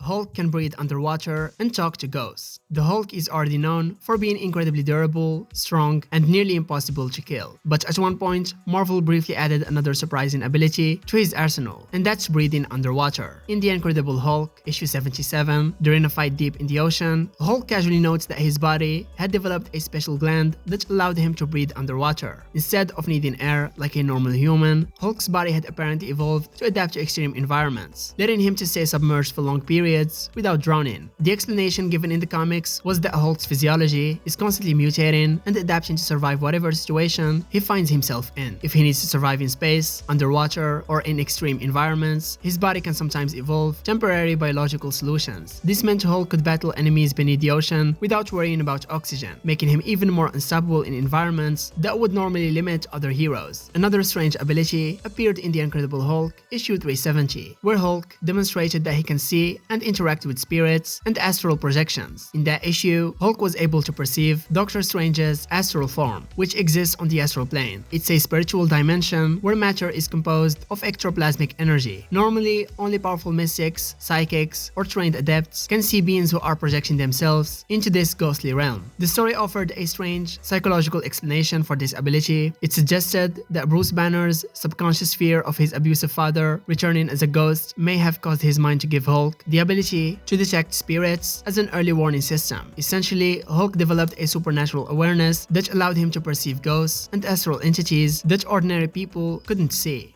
Beta class. They are generally considered the point where mutant abilities become both powerful and consistently reliable without fundamentally destabilizing reality. Beta mutants typically possess abilities that can be deployed effectively in combat, missions, or large-scale operations, and at the same time their powers still have defined limits in output, range, or endurance, which keeps them below the near-limitless potential associated with alpha or omega classifications. A defining feature of beta mutants is control. Their mutations are stable enough to be used deliberately and repeatedly without significant risk of self-harm or loss of precision. They can live relatively normal lives while also functioning as frontline operatives when necessary. This balance between everyday functionality and tactical application is what often places them in beta tier, capable of heroism without crossing into planet-shaping territory. One of the most iconic examples is early Cyclops. His optic blasts are immensely destructive, capable of tearing through steel or pushing back massive opponents. However, they don't operate without constraints. Cyclops requires a visor to regulate his power, and the beams themselves follow a linear trajectory rather than affecting wide environments. His mutation is powerful and dependable, but clearly bounded, which aligns with the beta level classification,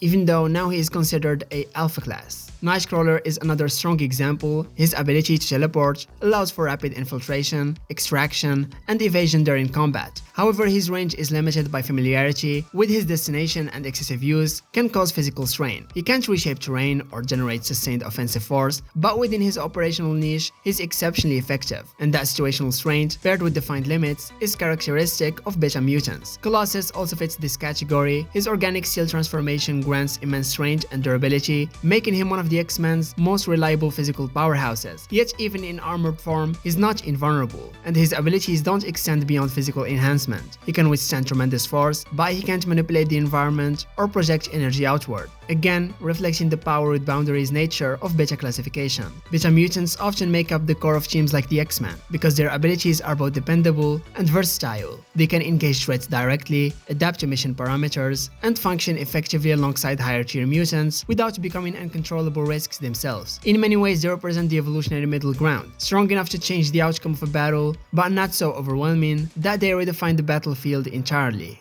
Alpha class. These mutants represent the point where mutant abilities move beyond reliability and into large-scale influence. Alpha mutants typically possess abilities that can reshape environments, alter physical forces, or affect multiple targets at once. Their mutations are not just combat capable, they are battlefield defining. However, what separates them from Omega level mutants is that their powers still have some form of limit, whether physical, psychological, or environmental. These individuals can generate immense force, manipulate elements, or enhance themselves to superhuman levels without immediately destabilizing reality itself. Their powers are versatile enough to adapt across different situations, making them ideal leaders or frontline operatives within teams like the X-Men. Still, their abilities aren't infinite. Fatigue, concentration, or external interference can place boundaries on what they can achieve. A prime example is Storm. As a weather manipulator, she can summon lightning, control wind currents, and alter atmospheric pressure across vast areas. In open environments, she can change the tide of an entire battle by creating storms or redirecting energy through natural elements. However, her power depends on environmental conditions and emotional focus, meaning it can be disrupted under certain circumstances. This immense yet conditional control places her firmly in the Alpha classification in many depictions. Magneto is another classic Alpha level mutant. His mastery over magnetism allows him to manipulate metal structures, generate electromagnetic fields, and even disrupt technological systems. He can weaponize entire cityscapes by bending infrastructure to his will. Yet his power is still tied to the presence of ferromagnetic materials and his own concentration. While extraordinarily dangerous, he doesn't operate without parameters, which distinguishes him from mutants whose abilities scale without theoretical limit. Iceman has also been portrayed as Alpha level in earlier interpretations, especially when his kyrokinetic powers are used to freeze large bodies of water or create massive ice constructs. He can lower temperatures across wide areas and immobilize opponents through environmental control. Still, maintaining such effects requires sustained focus, and extreme output can exhaust him, reinforcing the idea that Alpha mutants wield massive power that isn't entirely unconstrained. And by the way, all these three mutants I mentioned, they are now considered Omega level. Alpha mutants often serve as the heavy hitters or strategic anchors of mutant teams. Their abilities allow them to engage multiple threats simultaneously or alter the terrain of combat itself. They embody the stage of evolution where mutation becomes transformative on a macro scale, powerful enough to impact the world around them but not yet limitless in scope.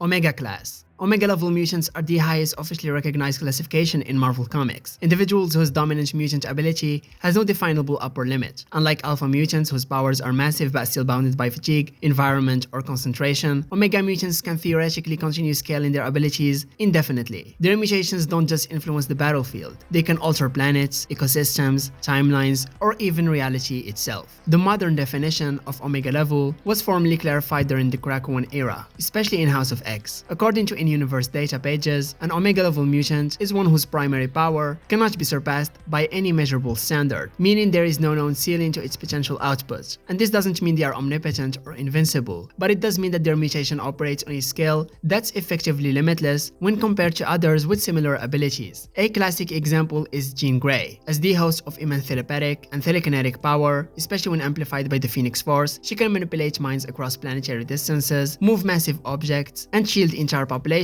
psychically. Even without the Phoenix, her mutant potential in psionics has been portrayed as having no upper boundary, placing her firmly within the Omega classification. Perhaps one of the most dangerous Omega level mutants is Legion, the son of Professor X. While it wasn't surprising to fans that he would inherit immense telepathic potential, his mutation evolved far beyond standard psionics. His true Omega level ability is power manifestation through multiple personalities, each one possessing a completely distinct mutant power. Over time, it became clear that his mutation allows him to continuously generate new personalities abilities, and with each new alter comes a new power. In theory, Legion could develop thousands of separate abilities ranging from energy projection to reality warping. Another reality-defining Omega-level mutant is Franklin Richards, the son of Reed and Sue Storm. Franklin possesses the ability to manipulate reality on a universal scale. From a young age, he demonstrated the power to create entire pocket universes and reshape matter at will. His mutation operates at such a fundamental level that he has been able to alter timelines, resurrect entire ecosystems, and even survive the collapse of universes by creating new ones. This degree of limitless reality manipulation places him firmly within Omega-level classification. Omega mutants like Legion and Franklin Richards represent evolutionary endpoints, individuals whose powers push the boundaries of psychics or biology. They are often central to saga-level conflicts because their abilities can reshape the world rather than simply defend it. In many Marvel storylines, the presence of even a single Omega-level mutant can change the outcome of an entire war. Spider-Man has poison stingers that trigger paralysis and sometimes even death, and he can actually talk to spiders. Spider-Man is usually known for his classic powers: super strength, wall crawling, spider sense, and web slinging. But over the years, Marvel has occasionally experimented with some much stranger additions to Peter Parker's abilities. In the early 2000s, several storylines explored the idea that Spider-Man's mutation could evolve further, giving him powers that made him behave even more like an actual spider. One example appeared in the 2005 storyline, Spider-Man the Other. After being defeated by Morlun, Peter was left near death and underwent a strange transformation where his body essentially rebuilt itself inside a cocoon. When he emerged, Spider-Man had developed several new abilities, including venomous stingers hidden in his wrist. These blade-like spikes could extend during combat, delivering a powerful venom that caused instant paralysis in victims and, in extreme cases, could even be lethal. The power reflected the darker idea that Peter's spider side was becoming more dominant, pushing him closer to a true predatory creature. Around the same era, Spider-Man also briefly displayed another bizarre ability: communication with spiders and other insects. In the Spectacular Spider-Man issue 20, Peter suddenly realized he could mentally send signals to nearby spiders and even request their help. In one moment, he used the ability to gather several spiders together in order to help him locate and deal with a chicken bomb. The concept worked somewhat like Ant-Man's communication with ants, though Spider-Man's version was far less precise and more limited. Both of these powers ended up being extremely short-lived. The stingers gradually disappeared after the Other storyline, and Marvel eventually reset many of Peter's temporary mutations following the One More Day storyline. Meanwhile, the spider communication ability was almost completely forgotten, so much so that in Doctor Strange issue 390, Peter even asked Strange if he could magically gain the ability to talk to a spider, seemingly unaware that he had already done exactly that years earlier.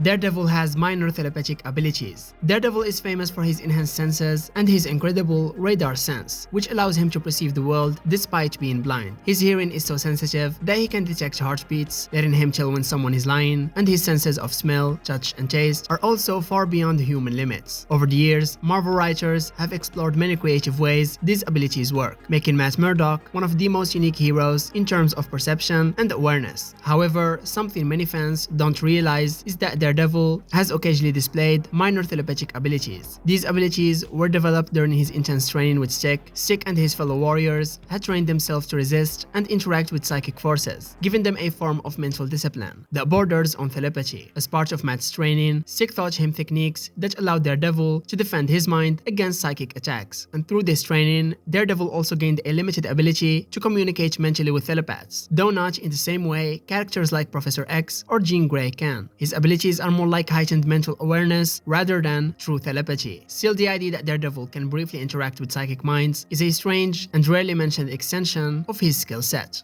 Venom can treat cancer. In the early 2000s, Marvel explored a surprising and emotional aspect of Eddie Brock's relationship with the Venom symbiote. In the storyline The Hunger, Eddie confesses to Peter that he is suffering from adrenal cancer and has only a few months left to live. This revelation adds a tragic layer to the character, explaining why the Venom symbiote had been desperately trying to reconnect with Peter earlier in the story. The symbiote had originally bonded with Peter before Eddie, and it believed Peter's healthier body would allow it to survive longer. However, Spider-Man ultimately tricks the symbiote into rebonding with Eddie, and something unexpected happens. Once reunited with its original host, the symbiote begins keeping Eddie's cancer under control. While it doesn't completely cure the disease, the alien organism essentially stabilizes Eddie's condition by constantly repairing the damage in his body. In a strange way, the symbiote acts almost like a living treatment, preventing the cancer from progressing while they remain bonded. This development leads Eddie to face a serious moral dilemma later in Marvel Knights Spider-Man issue 6. Realizing that the symbiote would likely survive him and eventually find another host anyway, Eddie decides to do something meaningful with it while he still can. He auctions off the symbiote for $100 million to a mobster, then donates the money to charity in an attempt to make some good come out of his troubled life.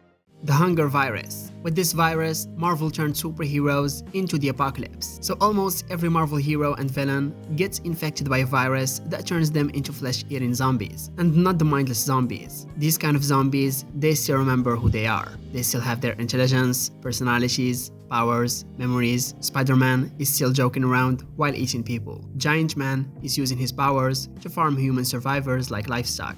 Hulk, Wolverine, and Thor become hungry predators that literally cannot stop themselves from feeding. Marvel basically took the characters meant to protect humanity and turned them into the reason humanity goes extinct. Simple as that. So how did the infection start? A zombified version of Sentry arrives from another universe carrying the infection. Heroes rush in trying to stop him, get bitten, and then spread the virus even further. Within hours, some of Earth's strongest heroes are already infected. Governments can't do anything, because how exactly are normal humans supposed to stop zombified heroes? A normal zombie outbreak is already dangerous. A zombie outbreak where infected speedsters, telepaths, gods, and reality warpers are involved becomes a complex extinction event. Humanity basically loses before it even understands what's happening. Let's take a look at one example of these zombies. That's Spider-Man. After becoming infected, he accidentally eats Aunt May and Mary Jane during one of his hunger episodes. And unlike a normal zombie story where characters lose all awareness, Peter fully remembers it afterward. He's horrified by himself. He cries about it. Then the hunger returns again anyway. So yeah, the infected characters know they are monsters, but the hunger completely overrides morality every single time. Even heroes famous for their willpower eventually give in. And after a while, Earth wasn't enough for the zombies. After they completely consume almost all life on Earth,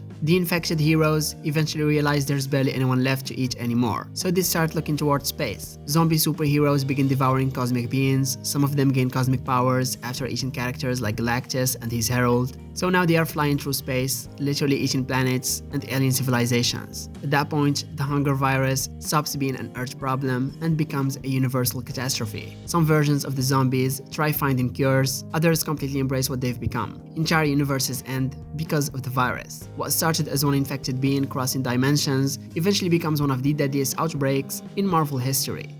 Deadpool is immune to mind control. Deadpool is famous for his healing factor, his constant jokes, and his completely unpredictable personality. But one of his strangest and lesser-known abilities is his resistance to mind control and telepathy. Unlike heroes who have special mental defenses or psychic powers, Deadpool's protection comes from something much more chaotic: his extremely unstable mind. Wade's brain is constantly being damaged and repaired because of his aggressive cancer that spread throughout his body during the experiments that gave him his healing factor. The healing factor keeps him alive, but it also means his brain cells are constantly degrading and regenerating, leaving his thoughts in a state of permanent chaos. On top of that, Deadpool often displays multiple competing personalities in his head, each with its own voice and perspective. For telepaths trying to read his mind, this creates a confusion mess of thoughts that are almost impossible to navigate. Because of this mental chaos, powerful telepaths have struggled to control or even properly read Deadpool's mind. Over the years, characters like Professor X and Emma Frost have found his mind extremely difficult to probe. In some cases, attempting to sort through Wade's thoughts could even drive a telepath insane. As a result, his madness unintentionally functions as a kind of natural defense against psychic attacks, making him surprisingly resistant to mind control compared to many other heroes.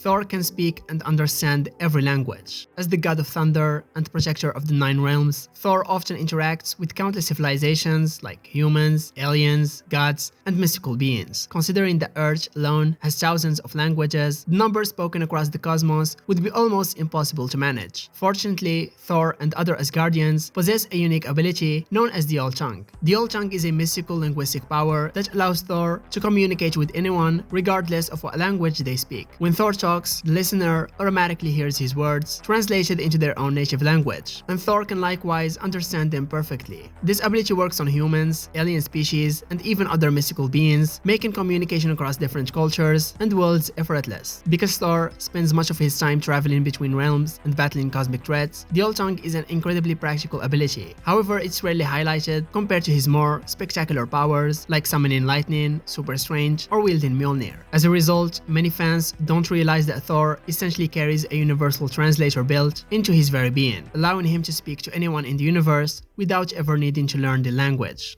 Black Winter. Black Winter existed before the current Marvel Universe even started, and it already consumed the sixth cosmos, meaning an entire previous version of reality was wiped out by this thing long before modern Marvel history even existed, and from that dead universe, only one being survived, and that's Galen of Ta, aka Galactus. The revelation completely changes how we look at Galactus. For decades, Marvel treated him like one of the ultimate cosmic threats, this unstoppable planet-eating force feared across the galaxy. Then suddenly readers learned Galactus himself was originally just a survivor of an even bigger apocalypse. Even worse, the Black Winter apparently chose him as its herald. When the Black Winter finally approaches the main Marvel universe, even the Asgardians recognize a sign of it from ancient prophecy. They know it vaguely as the Fimbul Winter, a supernatural winter said to signal the beginning of Ragnarok. And honestly, this story makes its arrival feel horrifying from the start. Meanwhile, traces of the Black Winter begin infecting Yggdrasil itself, causing the World Tree to slowly rot and decay. That detail alone makes the threat feel enormous because Yggdrasil connects the realms and existence itself in Marvel's mythology. Anyway, Galactus crash lands in Asgard, badly wounded and genuinely terrified after trying to escape the entity. And to prepare for Black Winter's arrival, Thor agrees to become the newest herald of Galactus. Thor gains the power cosmic while still wielding Mjolnir, turning him into this godlike warrior. Galactus then starts consuming 5 special planets that supposedly contain enough energy to finally oppose the Black Winter. But while Thor and Galactus are trying to prepare, the Black Winter casually destroys an alternate universe just to show how unstoppable it really is. The heroes of that reality look into its eyes, and each one sees the being destined to kill them before their universe gets extinguished entirely. And eventually it reaches the Marvel Universe. Galactus and Thor try confronting it together, but the Black Winter effortlessly overwhelms both of them. At one point, it even takes the form of a dark version of Thor just to mock him psychologically. The entity starts showing Thor visions of his future death, while hinting that destiny itself is somehow being manipulated by forces even darker than the Black Winter. And then comes the massive reveal. Galactus had lied the entire time. He wasn't preparing to fight the Black Winter as an equal. He was actually its herald all along, and the Black Winter had simply returned to reclaim him. And that revelation completely flips the entire story upside down. After learning the truth, Thor completely loses faith in Galactus and decides to end the situation himself. In one of the coldest moments in modern Thor comics, he drains all the power cosmic out of Galactus, reducing him into this dried up husk, barely resembling the godlike being he once was. Then when the Black Winter attempts to reclaim Galactus, Thor refuses and uses Galactus' corpse as a literal cosmic bomb. The explosion seemingly destroys the Black Winter and saves the universe, but Marvel still leaves behind one final detail. A single snowflake survives and shows Thor a terrifying vision of the future. And that's Thanos wielding Mjolnir, enhanced with the Infinity Stones, while commanding an army of zombified Marvel heroes. Thor crushes the snowflake immediately, but later stories hint the Black Winter was never truly destroyed. The incursions. The entire idea is so simple. Universes begin colliding with each other. In Jonathan Hickman's Avengers, New Avengers run, Earth 616 suddenly discovers that another Earth from another universe is physically appearing in its sky. At first, people think it's some weird cosmic anomaly, but then Reed Richards and the Illuminati realize the truth. When two universes collide during an incursion, both universes are destroyed, unless one of the two Earths is eliminated first. Not the planet alone, the entire universe connected to it dies too. Trillions of lives gone instantly, and the worst part, the incursions keeps happening over and over again, getting faster and faster as the multiverse slowly collapses. Marvel basically turned the multiverse into a chicken bomb, where every reality was doomed from the start. So the Illuminati are the first people who fully understand what's happening. They try literally everything: giant machines, cosmic weapons, infinity gauntlets, scientific solutions, magic. Nothing permanently works. Eventually they reach the nightmare solution, and that's destroying the other Earths before they destroy theirs. Reed spends the story desperately searching for alternatives because he physically cannot bring himself to destroy a planet. Namor eventually snaps and does it himself. when nobody else can. And that moment changes everything. Once one Earth dies, the line has been crossed forever. At the beginning, Strange still believes there's some higher solution out there. Over time though, he becomes more desperate as the multiverse continues dying around him. He eventually starts using forbidden black magic and making deals with horrifying cosmic entities just to buy more time. There's even a point where he sacrifices entire worlds through dark rituals because he thinks it's the only way to preserve reality a little longer. Every incursion means trillions of deaths. Either way, there are no victories anymore. Just choosing which universe gets erased today. And by the end, Strange barely even feels like the same person because the pressure of carrying the fate of existence completely destroyed him mentally. Eventually, the incursions become unstoppable. Entire realities start disappearing one after another until only a handful of universes remain alive. Marvel turns the end of existence into this massive cosmic apocalypse, where gods, heroes, civilizations, and timelines all begin vanishing. One of the final surviving universes is the main Marvel universe, while another is the Ultimate Universe. And of course, even those two finally collide too. Some characters desperately try escaping in lifeboats designed by Reed and Black Panther. Others simply accept death because there's nowhere left to run anymore. Then the multiverse finally collapses completely. Marvel literally ended every universe at once, and for a while existence itself basically stops functioning. And right when all reality dies, Doctor Doom somehow becomes the most important person in existence. Using the powers of the Beyonders alongside Molecule Man, Doom manages to save fragments of destroyed realities and stitch them together into one giant patchwork world called Battleworld. This leads directly into 2015's Secret Wars. Doom basically turns himself into God Emperor Doom, ruling over the remains of the multiverse like a king trying to hold a broken universe together with duct tape.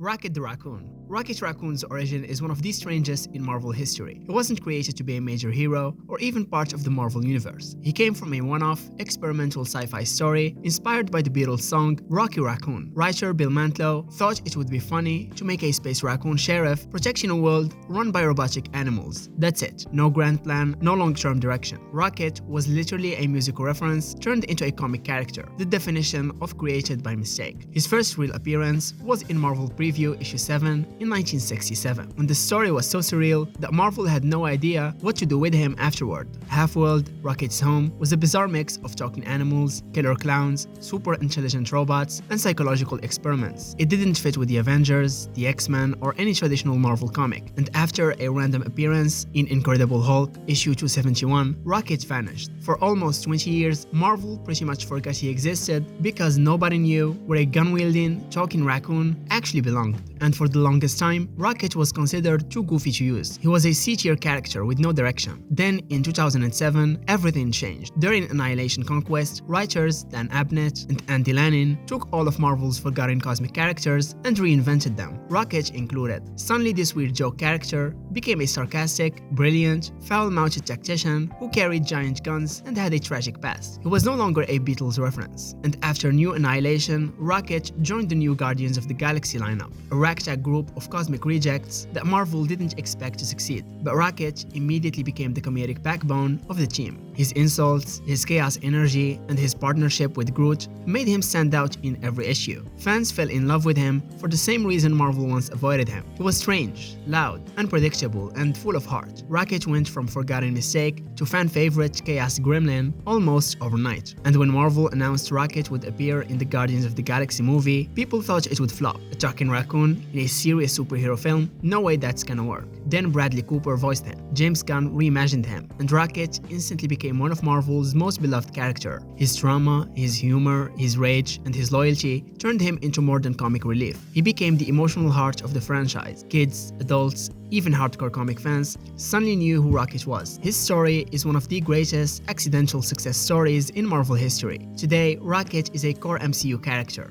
a symbol of found family, and the proof that sometimes these strangest ideas end up becoming the most iconic. Adam Warlock.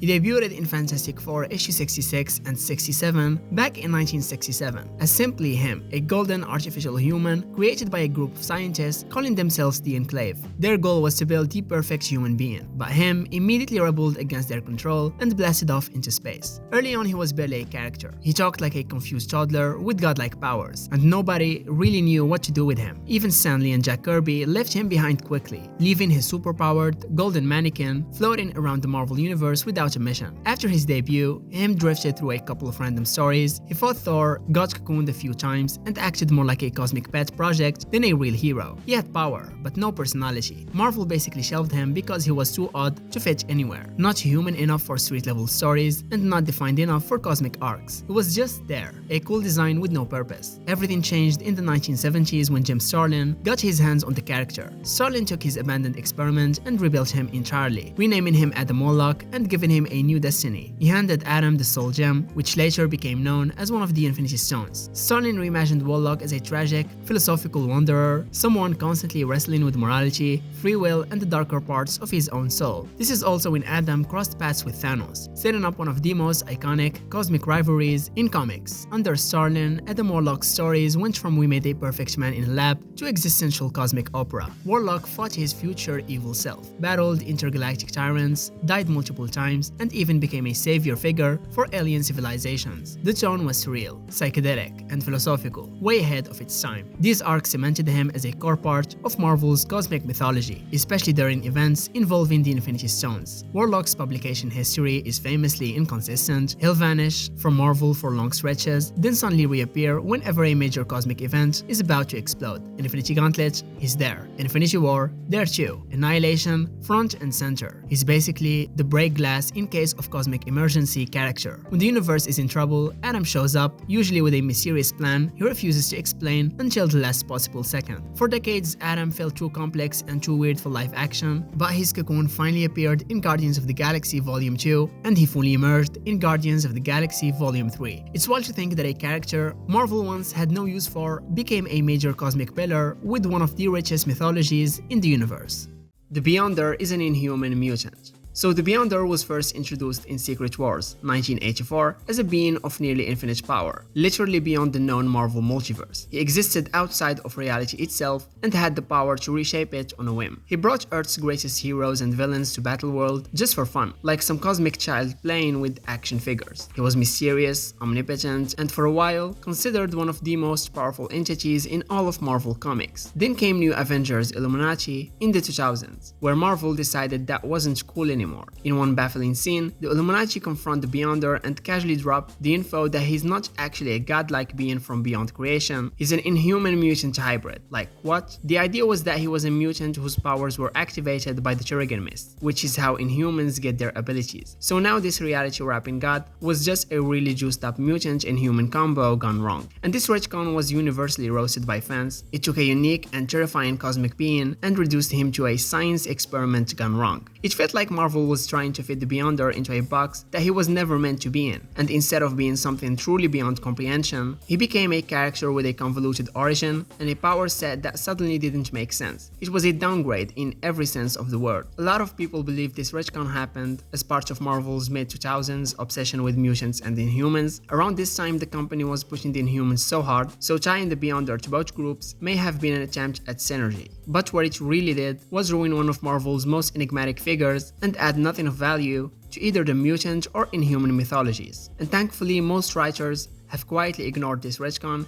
Later comics still reference the Beyonder as a cosmic level threat, and the Inhuman mutant explanation is rarely brought up again. It's one of those retcons that fans collectively pretend never happened.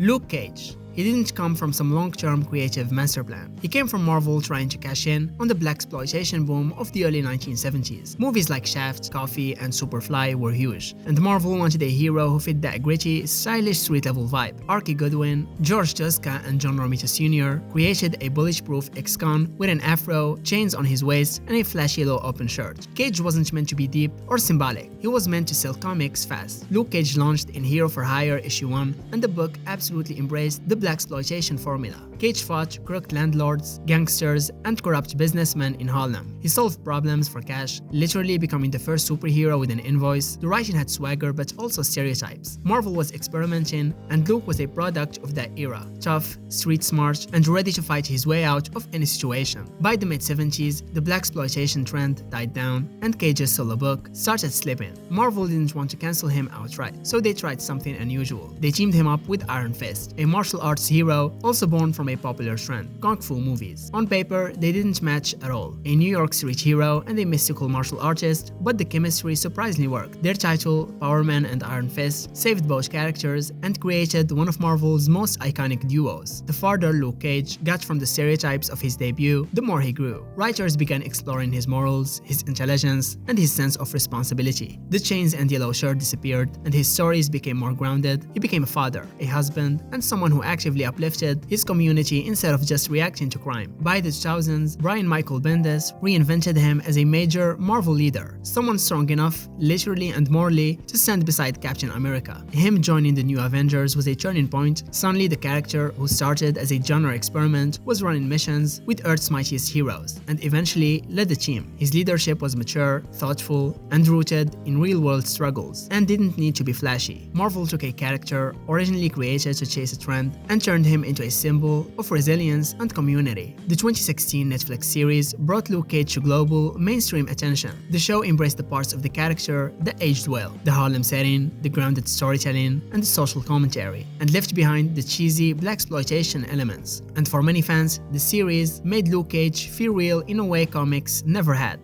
Dazzler. She wasn't created because Marvel wanted a disco superhero. She was created because Marvel struck a cross-promotion deal with Casablanca Records in 1979. The plan was Marvel would debut a superhero pop star and Casablanca would release her real-life album, and then she'd get her own movie starring a rising music icon. Dazzler was supposed to be the first superhero created simultaneously for comics, film, and pop charts. The entire concept started as a marketing stunt, not as a storytelling idea. At first, the character was modeled after the legendary Grace Jones, meaning Dazzler was originally envisioned as a futuristic, avant-garde, high-fashion superstar. Then the record label changed direction and decided she should resemble Bo Derek, who was one of Hollywood's biggest stars at the time. So Marvel redesigned her again, and this time as a blonde disco singer wearing roller skates. And these constant redesigns show how she wasn't meant to be a character with depth. She was meant to be a product. Even though the music deal was already starting to wobble, Marvel needed to move forward with their part of the plan. So Dazzler made her first appearance in X-Men 130. Her debut is still iconic, a disco singer who turns sound into light while the X-Men fight the Hellfire Club. Readers didn't know she was supposed to become a real-world pop star. They just saw a glamorous new mutant with a unique power set and attitude. Casablanca Records never delivered any music. The movie project died before filming began, and Marvel suddenly found themselves with a superhero designed to promote a soundtrack that didn't exist. But they had already printed Dazzler issue 1, and it sold more than 400,000 copies, a huge number at the time. So Marvel had a character created to sell an album without a record label pushing her. Marvel reworked Dazzler into a character with depth. Instead of being a multimedia stunt, she became a mutant balancing fame, discrimination, romance, and heroic responsibility. Her stories got surprisingly ambitious. She fought cosmic threats, traveled across dimensions, teamed up with Spider-Man and the X-Men, and at one point even faced Galactus. She became a symbol of being underestimated both in universe and in real life. Realistically, Dazzler should have vanished once the music deal failed. Instead, she craved out a unique place in Marvel Universe. She joined the X-Men, starred in multiple teams, and developed a loyal fanbase. What began as a corporate gimmick turned into a genuine, beloved character with decades of history.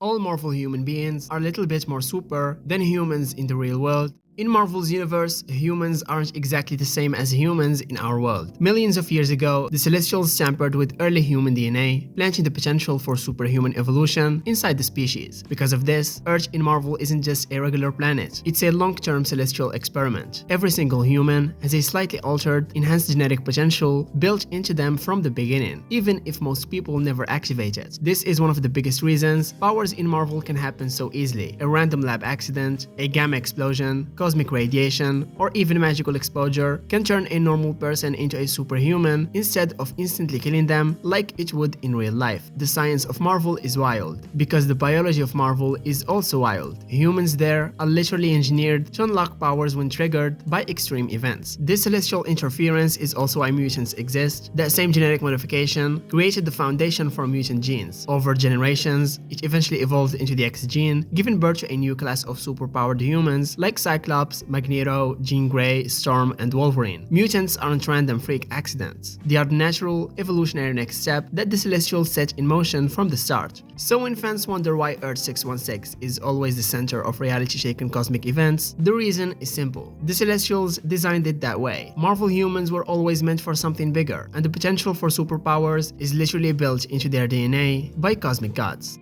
Deadpool. When he first appeared in New Mutants, issue 98 in 1991, he was just a one-off mercenary designed by Rob Liefeld and written by Fabian Nicieza. His look, his weapons, and even his name, Wade Wilson, were all intentional riffs on Deathstroke, aka Slade Wilson from DC Comics. He was a serious, masked assassin with swords, guns, and enhanced healing. Marvel didn't expect him to become anything more than a temporary villain for Cable and the New Mutants to punch. Deadpool was originally created for a quick appearance, and then to disappear like dozens of other 90s mercenary characters. But readers loved something about him. The attitude, the swagger, the potential hidden under the mask. Even though he didn't jack much in his first appearance, fans sensed he had personality, and Marvel noticed the response. And instead of shelving Deadpool, they started slowly bringing him back. And what was meant to be a disposable villain was suddenly showing signs of becoming something more. And actually, Deadpool didn't truly become Deadpool until later writers redefined him. Joe Kelly, Christopher Priest, and Gail Simone shaped the modern version of the character. They gave him a completely unhinged sense of humor, an unpredictable moral compass, a constant internal dialogue, a tendency to break the fourth wall, and a tragic backstory hidden under jokes. This was when Deadpool stopped being a Deathstroke clone and became a parody, a self-aware disaster of a man who knew he was in a comic and didn't care. His ability to talk directly to readers, argue with narrators, and mock comic tropes made him unlike any Marvel character before him. He could insult his writers, he could comment on bad art, he could reference future events, and suddenly every Deadpool comic felt like a mix of action, slapstick, meta-commentary, and complete insanity. And this wasn't an accident. Marvel realized fans were drawn to his chaotic energy and leaned all the way in. But his rise wasn't planned. He became popular by doing everything superheroes aren't supposed to do. He teamed up with unlikely partners, joined weird squads like X-Force, and bounced between hero, villain, and whatever pays. And what made him truly special was the emotional depth behind all the jokes. Under the mask, he was a lonely, broken person trying to cope through humor, and that mix of heartbreak and hilarity turned him into a fan favorite. By the 2000s and 2010s, Deadpool had gone from obscure side character to one of Marvel's biggest icons. He headlined multiple solo series, became a staple of Marvel team-ups, and eventually exploded in popularity thanks to Ryan Reynolds' Deadpool films, which captured everything fans loved about him.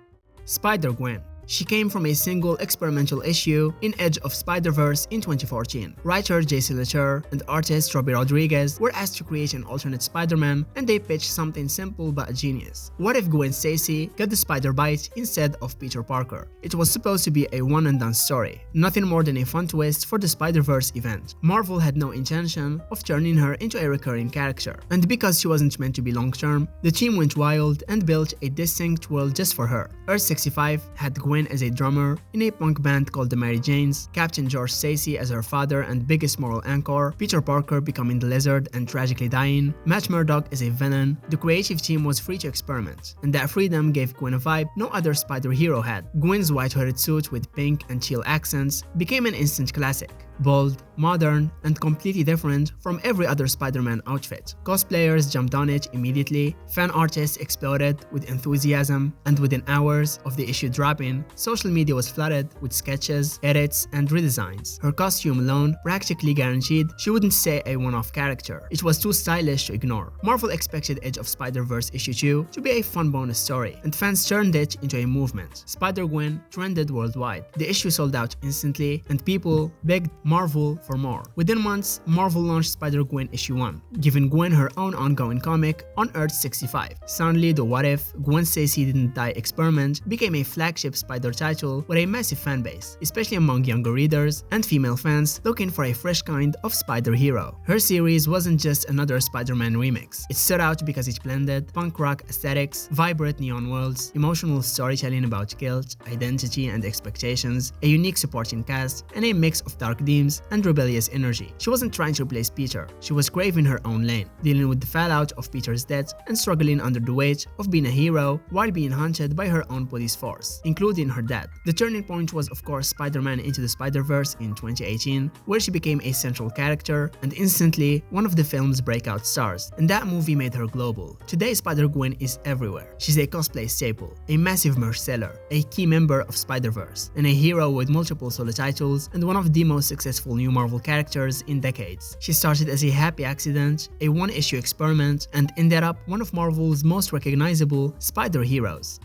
Wolverine. Believe it or not, Wolverine wasn't created to be deep, mysterious, or iconic. He originally popped up in Incredible Hulk, issue 180 and 181, as a one-off Canadian scraper who wore sharp gloves and talked tough. That's literally it. No hidden factor, no X-Men ties, no tragic past. He was just meant to attract Canadian readers and give Hulk someone new to punch. Roy Thomas, Len Wein, and John Romita Sr. designed him quickly, and even the claws were thought to be part of his gloves, not his body. He wasn't Logan, he wasn't a mutant, and he had zero personality beyond angry little guy. Wolverine's debut worked fine as a guest appearance, but Marvel didn't know what to do with him afterward. He was too abrasive and too weird to carry a book, and he didn't have the emotional depth or mythology that makes a character sick. So Marvel basically tossed him into storage, until they suddenly needed bodies for a new project, relaunching the X-Men with an international cast. Wolverine didn't get picked because he was potential, he got picked because he was available. In 1975, Giant Size X-Men 1 brought Wolverine into the X-Men purely to fill the Canada rep slot on the team. Marvel still saw him as a background player, not a leader or icon. But this was the issue where everything changed. Fans noticed him. He looked different, acted different, and wasn't afraid to talk back to Cyclops or Professor X. Even though Marvel didn't intend it, Wolverine stood out instantly. He wasn't polite or obedient or clean-cut like other heroes, and readers loved that edge. The version of Wolverine everyone knows today, the haunted warrior with a painful past, comes almost entirely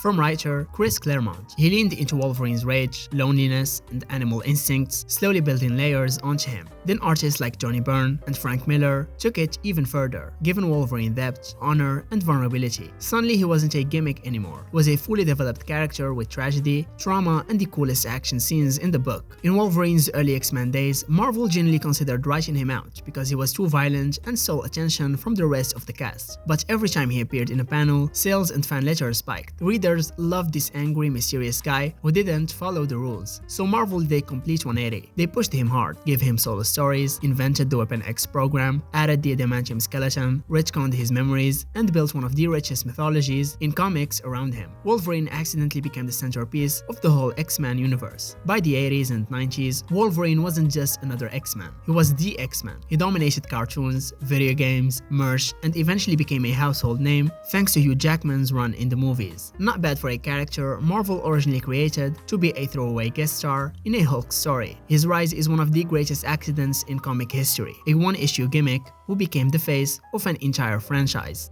Doctor Doom and the life force behind Scarlet Witch. Wanda Maximoff is no stranger to controversial moments in Marvel Comics. Two of the most devastating events tied to her name are Avengers Disassembled, where she causes chaos and death among her teammates, and House of M, where she alters reality and wipes out 98% of the mutant population with the iconic line, "No more mutants." These events reshaped the Marvel Universe, and for years, Wanda was portrayed as someone who lost control due to grief, trauma, and overwhelming power. Originally, these events were treated as the tragic consequences of Scarlet Witch's fragile mental state. Her trauma from losing her kids, being manipulated over the years, and dealing with immense magical powers was at the core of her breakdown. It was dark, emotionally complex, and painted Wanda as a cautionary figure, someone broken by the very powers she tried to use for good. It was messy, yes, but in a way that gave weight to her story. Then came Avengers: The Children's Crusade, a story that attempted to soften the blow, and instead of Wanda being fully responsible for her actions, the story introduced a new explanation. She had worked with Doctor Doom to harness a mysterious energy called the Life Force in an effort to resurrect her lost kids, but this energy overwhelmed her, took control of her mind, and led to the catastrophic events. Suddenly, Wanda wasn't a grieving mother who cracked under pressure, she was a victim of magical overload. And this retcon was widely criticized for dodging accountability. Instead of allowing Wanda to confront and grow from the terrible things she had done, Marvel shifted the blame onto Doom and an abstract force no one had heard of before. It removed agency from one of Marvel's most complex female characters, turning her from a tragic anti-hero into a passive puppet. It's like the story was trying to hit reset instead of reckoning with what had already been done. The Doom Life Force retcon left a strange mark on Scarlet Witch's legacy. For some fans, it was a necessary move to make her redeemable again, but for others, it weakened her narrative. Complex characters are supposed to make hard choices and face consequences, and Wanda was no exception. By rewriting her role in two of Marvel's biggest events, the story robbed Scarlet Witch of the emotional depth that made her arc so powerful in the first place.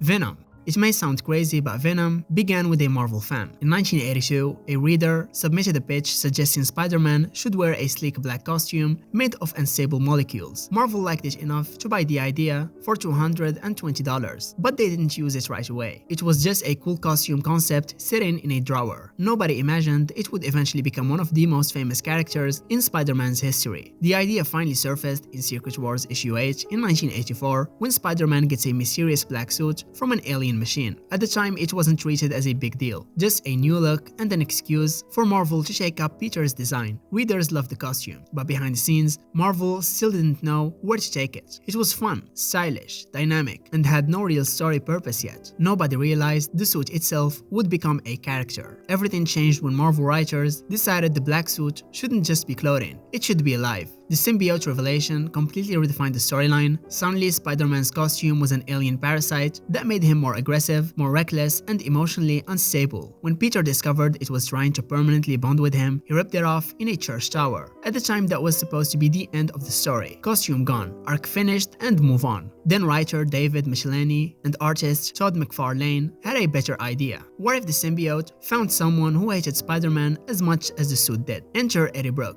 a disgraced journalist whose career was ruined after Spider-Man exposed his biggest story as fake. Eddie's bitterness and the symbiote's heartbreak fused into a single creature motivated by revenge. And that fusion is what created Venom, a hulking monster with Spider-Man's powers, none of Spider-Man's morality, and a personal grudge stronger than any villain before him. Venom wasn't just a new enemy, he was a dark reflection of everything Peter Parker could have become. Venom's first full appearance in Amazing Spider-Man issue 300 blew readers away. He could sneak past Peter's spider sense, he knew Peter's identity, he was physically stronger, and he wasn't motivated by greed, chaos, or world domination. He just wanted Spider-Man dead, and that intensity made Venom feel unlike any Spider-Man villain before him. Almost overnight, Venom became one of the franchise's biggest threats and eventually one of its most complicated anti-heroes. The wildest part of Venom's story is how accidental his success was. A discarded fan idea became a costume became a living alien became one of Marvel's most popular characters ever. And today Venom has multiple solo series, spin-off characters like Carnage, Toxin, Sleeper, and Anti-Venom, a massive movie franchise, and a huge role in Marvel cosmic lore.